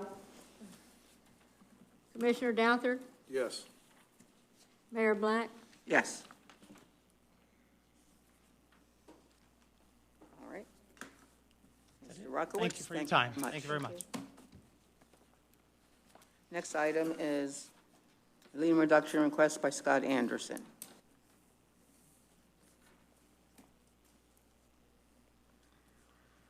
Hello. My name is Scott Anderson. I currently reside at 6940 Sunset Drive, 2D in South Pasadena, Florida. I was previous owner and resident of 512 129th Avenue East in Madeira Beach, Florida, 33708. I am requesting a reduction in the lien amount currently shown because of accumulated fines for alleged noncompliance of an order dated January 29th, 2016. The violation was for renting the property through Airbnb for a shorter term than allowable for the zoning where the property is located. At a hearing that took place on January 13th, 2016, an agreement was made that called for the cessation of short-term rental by a specified date of February 28th, 2016. I complied with this order. I changed the listing on the Airbnb to reflect that a minimum 90-day stay was required. I declined all requests for lodging that was less than 90 days and then rented to annual tenants as quickly as possible thereafter. As instructed, I called the Code Compliance Officer, Deputy Chris, to let him know that the property was brought into compliance as ordered. He came to the property numerous times to see if the property remained compliant and had conversations with 2 of the new annual tenants that were living there to verify that they were not short-term renters. As far as my understanding of the circumstances, matter was then resolved. This property has since been foreclosed upon, and I'm no longer the owner. The lien was discovered just a few weeks ago as a title search was done for a refinancing that I'm trying to get on my current property, and because of it, my refinancing closing was postponed. The attorney doing the closing called the city of Madeira Beach to get the payoff amount, which I was going to pay to satisfy the amount due, and it was discovered that the certificate of compliance was never issued and fines have been incurred on a daily basis since March 1st, 2016. I'm pleading for the City Council's understanding in this matter and requesting that the amount for the fines and penalties be removed and that a payment for the original order in the amount of $1,714.30 would be accepted as payment in full, and satisfaction of the debt would be appropriately recorded in the city, county, and state records. I prepared packets for each of you to show the various things that I have to support my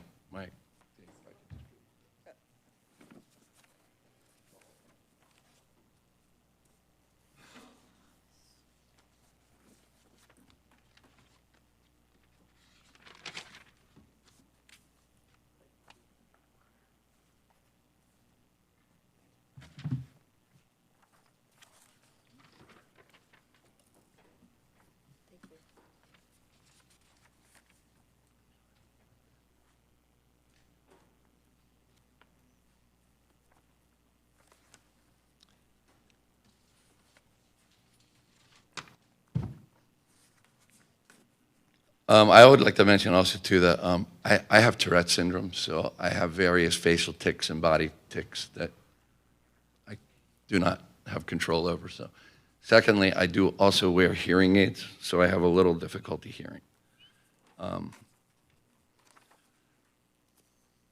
So in the exhibits, I've included the lien reduction application form, which was provided me by the city. The second exhibit that I have is when the lien was actually recorded, and the reason I included that was because in April of 2016, I was able to purchase another property in preparation for the what seemed to be the pending loss of that property on 129th Avenue. And when purchasing that property, they did a title search and there was no record of any lien or anything like that. I don't believe that I've had any correspondence regarding the lien being placed on the property. Once I was compliant, as I said, I called Deputy Chris, which is the next exhibit. It's my phone bill from April 18th, 2016. I've highlighted in yellow on February 26th, which was 2 days before I was supposed to become compliant. I called the city, that's the number there, and spoke with Deputy Chris and let him know that the last Airbnb tenants were leaving on the 28th as scheduled. On the next page, on March 22nd, I made another call because he had visited the property and spoke with a tenant. And my follow-up call was to just, is there anything else I need to do? Please, provide me with whatever I need as far as the compliance. And at that point in time, as I said, just a month later, I purchased another property, and then I began the process of moving from 129th. And I didn't receive anything or hear anything, and the issue, in my mind, basically disappeared, having not received anything. The next couple exhibits are printouts from my listing at Airbnb showing that I changed, and instead of all of these listings require a length of 90 days or longer, minimum stay 90 nights. Also in 1A, again, all these listings require a stay of 90 days or longer. In 1B, those are the printouts of all of the reservation requests that were either not possible or declined based on that reason. And once February 28th passed, I never rented anything short-term at that point. Exhibit 1C is an actual correspondence with somebody that did make a request, and his name was Richard, and I responded to him. I wanted to get back to you to update you on my listing. I had a zoning issue with the city of Madeira Beach regarding the short-term rentals using Airbnb, but it has been resolved. I am allowed to rent for 90 days or more, so your request would qualify. So again, it's just evidence of my compliance. And then 2A, 2B, and 2C are the copies of the leases that I made with the people virtually immediately after the last Airbnb people vacated. The first one with BL, Skip, Daniel, began on March 1st. If you go further into the, it was a furnished property. And on the last page, I received his deposit and his first month's rent, and he moved in. Pretty much the day after those people moved out, I had a cleaner come in. And he moved in for a time period of from March 1st to September 30th. Actually wound up staying until October, the end of October. The second lease was another person, also Steve Clark, from March 1st of 2016 to February 28th, 2017. If you look at the last page of his lease, I prorated it because he wasn't able to move in until the 15th. So there's a note there that I prorated his rent for that last month. And a similar situation with Exhibit 2C, a lease with Monique Garau from March 1st, 2016 to February 28th, 2017. And I prorated her rent as well because she wasn't able to move in until March 8th. But once I made the agreement to do what the code required, I complied with that agreement. And I just have been completely unaware of this this lien, as I said, until this request for refinancing came up just a couple of weeks ago and a new title search was done. And the attorney that's doing the closing basically told me that there was a lien. And I said, well, she said, do you know what it's about? And I said, I'm guessing that it's from the city of Madeira Beach from when I was doing Airbnb. I said, but I complied with the order that was established at the magistrate's meeting. And I said, just call the city and find out how much it is, and I'll just pay it. And so she called the city and called me right back and said, we have a problem. They've been fining you because you've not been in compliance. And so I was left kind of in a state of shock, especially when she told me the number. So I'm requesting that the fines and the fees be removed. I'm fine paying what the original amount was, and I would have paid it had I known what it was. I just never, once I left the magistrate's meeting, and called the deputy who was the code compliance officer at the time. I just waited for correspondence from the city to see what I was supposed to do. And I never received any correspondence. And with the foreclosure and my move, it just went off my radar until it came back up again with this refinancing issue. What was the original amount? What was the original amount? It's on the cover letter that I had written. So $1,714.30. And I've got that number from the order that was in written form that was presented to me from the city just in May, this past May.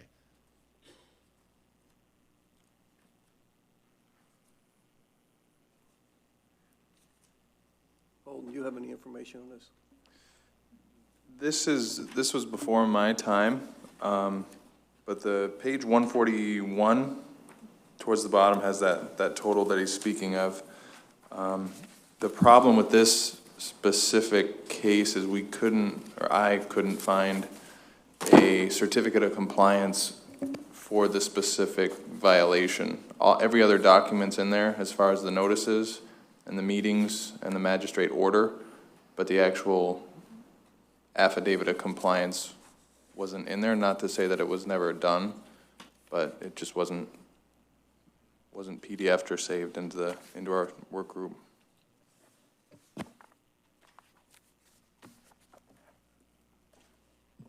You know, I think since Holden doesn't have all the information, shame on us. And I think we just go with the 17, 14, 30 and let it go. Yes, I agree with that. I do. It's $1,714.30. I'm sorry, can you say that? My batteries just died. Fine, 1,000. I didn't expect to be here this. Good, that's all right. I had them in the whole time. $1,714.30, correct? That's the amount that was on the paperwork that I got just in May, yes. All right. And as I said, if that's what I originally owed, I'm not arguing with that. I didn't argue with the magistrate about the issue of the short-term rental then even. I did what I did, and when they told me I couldn't do it, I stopped. And I complied with their order on the date that they gave me to bring it into compliance. I just never received anything after that letting me know what costs there were or anything. I never received a certificate of compliance. I just knew that I complied, and so for me, it was just off my radar at that point, dealing with the foreclosure and then the move and all that, so. Well, I will accept that payment. We need a motion, right? We need a motion. Okay, I'll make a motion that we accept the amount of $1,714.30 as payment in full. Do we have a second? I'll second. Any more discussion from the board? City Clerk, please call the roll. Vice Mayor Hodges, Yes. Commissioner Douthert, Yes. Commissioner Andrews, Yes. Commissioner Weinstein, Yes. Mayor Black. Yes. Thank you, Mr. Anderson. Thank you. Jonathan, this will be on the consent agenda also, correct? That is correct, Commissioner. Thank you. Thank you very much. Thank you.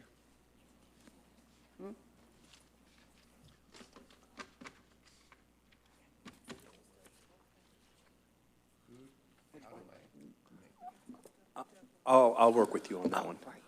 Yeah. We'll take a 5-minute break.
Thank you, Jonathan, for all the help.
We're reconvened at 5:40, and the last item on the agenda is a request for the Attorney General discussion by Commissioner. Thank you, Madam Mayor.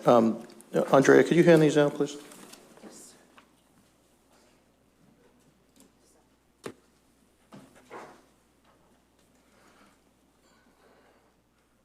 I promise, guys, I'll make this quick. I just got some questions.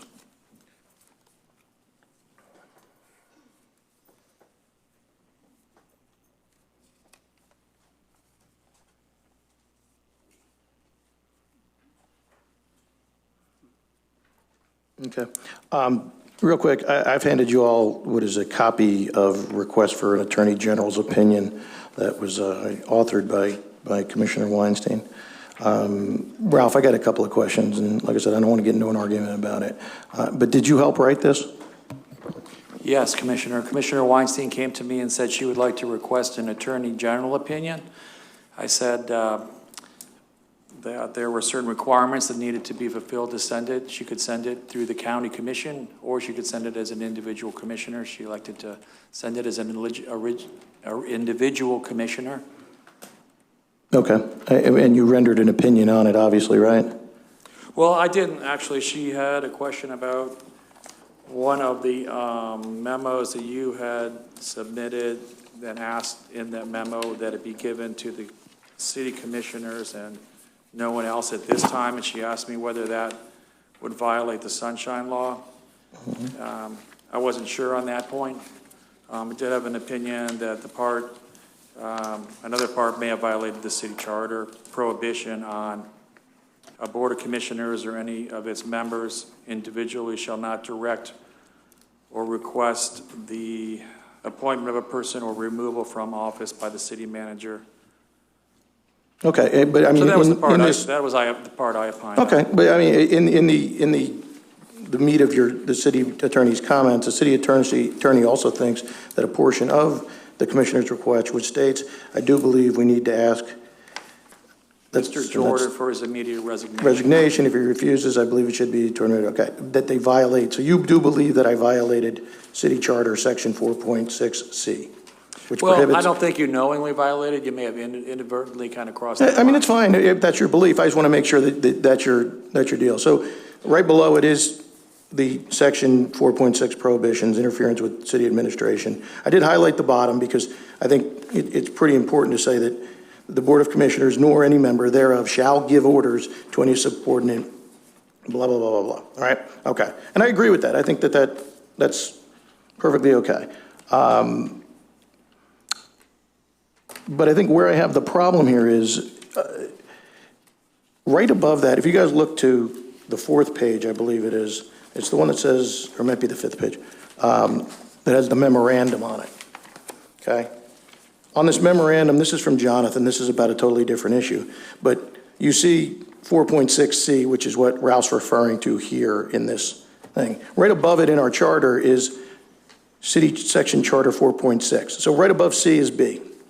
And if you read what I highlighted there, but the Board of Commissioners may express its views and fully and freely discuss with the manager anything pertaining to the appointment and removal of such officers and employees. Okay? So we certainly are allowed to express our feelings and we can give our opinions on somebody being hired or fired. Is that correct? Yeah, I think. Based on that. In B, you have the ability to freely discuss with the manager. Right, but I'm just a little confused to why that wasn't included in Commissioner Weinstein's letter to the Attorney General. I mean, that totally applies to this, don't you think? Well, I didn't think that. Okay, we can go on. I'm just asking your opinion. Address that. Typically in the Constitution, for example, there's competing clauses. It looked like it was clearly a violation of C, interference with administration, but not a violation of B. Right, but B's part of our charter too, so, I mean, but anyway, let's just move on. If you guys look at the letter that I did write to Clara and Jonathan on 4/11 on the 19th, okay? And quite frankly, this was the only time that this was discussed, was in this letter. I never went to Jonathan and said, hey, you got to fire. Nothing like that ever happened. This letter is the only documentation that was provided, okay? But if you see what I highlighted, it's littered with phrases at the bottom there. When I'm making a recommendation, it is my opinion, I believe, and there's nothing in this letter that gives a direct command, right? I mean, nothing. It just says, in my opinion, or I believe. I mean, John was in the military. I don't believe his drill sergeant said, I believe you should drop and give me 20, right? Hey, drop and give me 20. There's a command level involved in this, and I don't see that as being a command, okay? It was plain and simply a suggestion, and then the fact that the suggestion was followed is probably, it's irrelevant, but I guess it does mean it was a pretty good suggestion and it was in the best interest of the city because it got followed through on, okay? So, little concerned with that.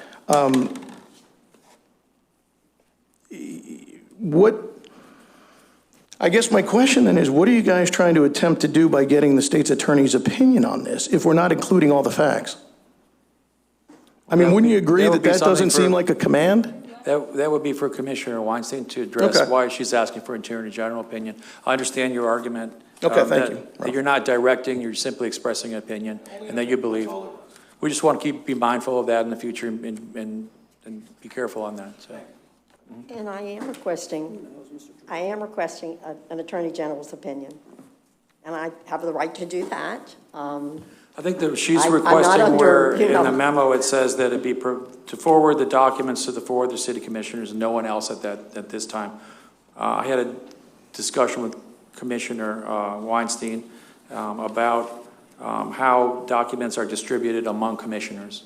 And what we have done is something similar, I believe, to what was expressed as an idea by Barbara Peterson when she was here with the public records. If you're going to distribute something, either send it to the clerk, and the clerk will send it either individually to each commissioner or by an email that says, please do not reply due to sunshine law, wait till there's a notice meeting for discussion.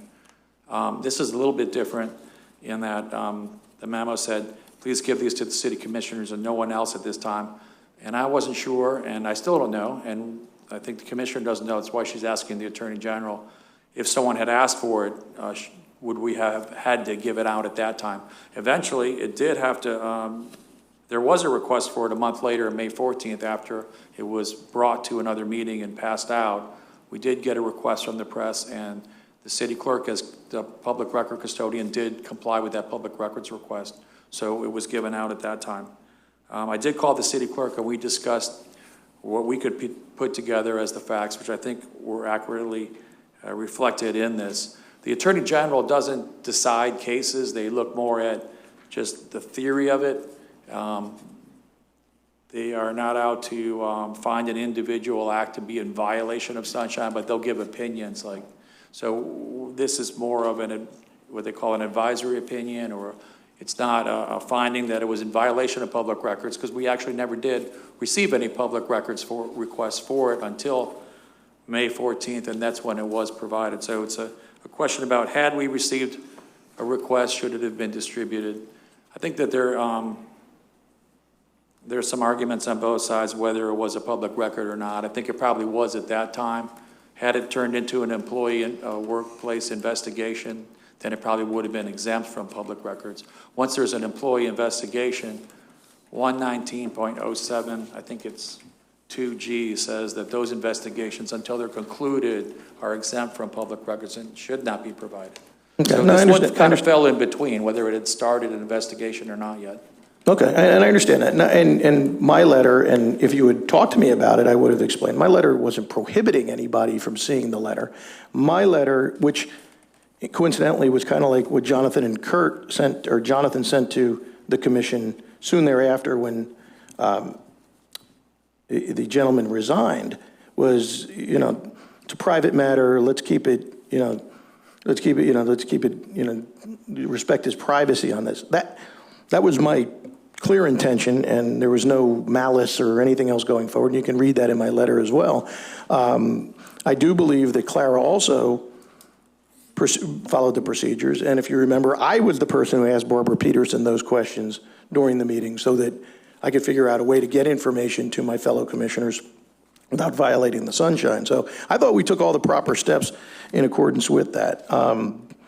But I'm just a little confused why there's no transparency here. If this was an issue, okay, I think Tallahassee, by the way, is getting probably a little sick of getting letters from us.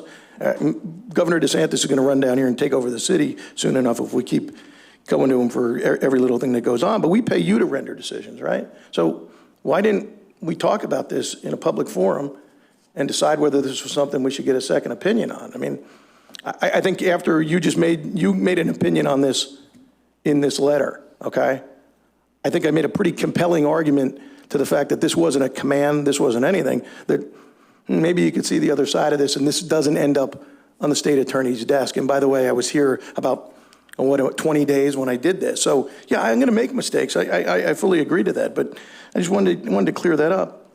In the, go ahead. just clear, in the Attorney General's instructions about how to request an AGO opinion, it does say to have the thoughts at the end of what the person requesting the AGO opinion thinks, and then it says, additionally, please include any thoughts from the city attorney or county attorney or agency attorney with regard to one of the things they issued was city charters. I understand. That's why I put that in. Was there anything prohibiting us from discussing this in a workshop? I mean, we could have talked about this. No.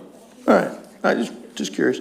I think the city clerk has expressed a desire to write an attorney general opinion request also, but I don't know if it was sent or if she's pursued that. Okay. And this was mailed, U.S. mail from the city, right? Or certified mail?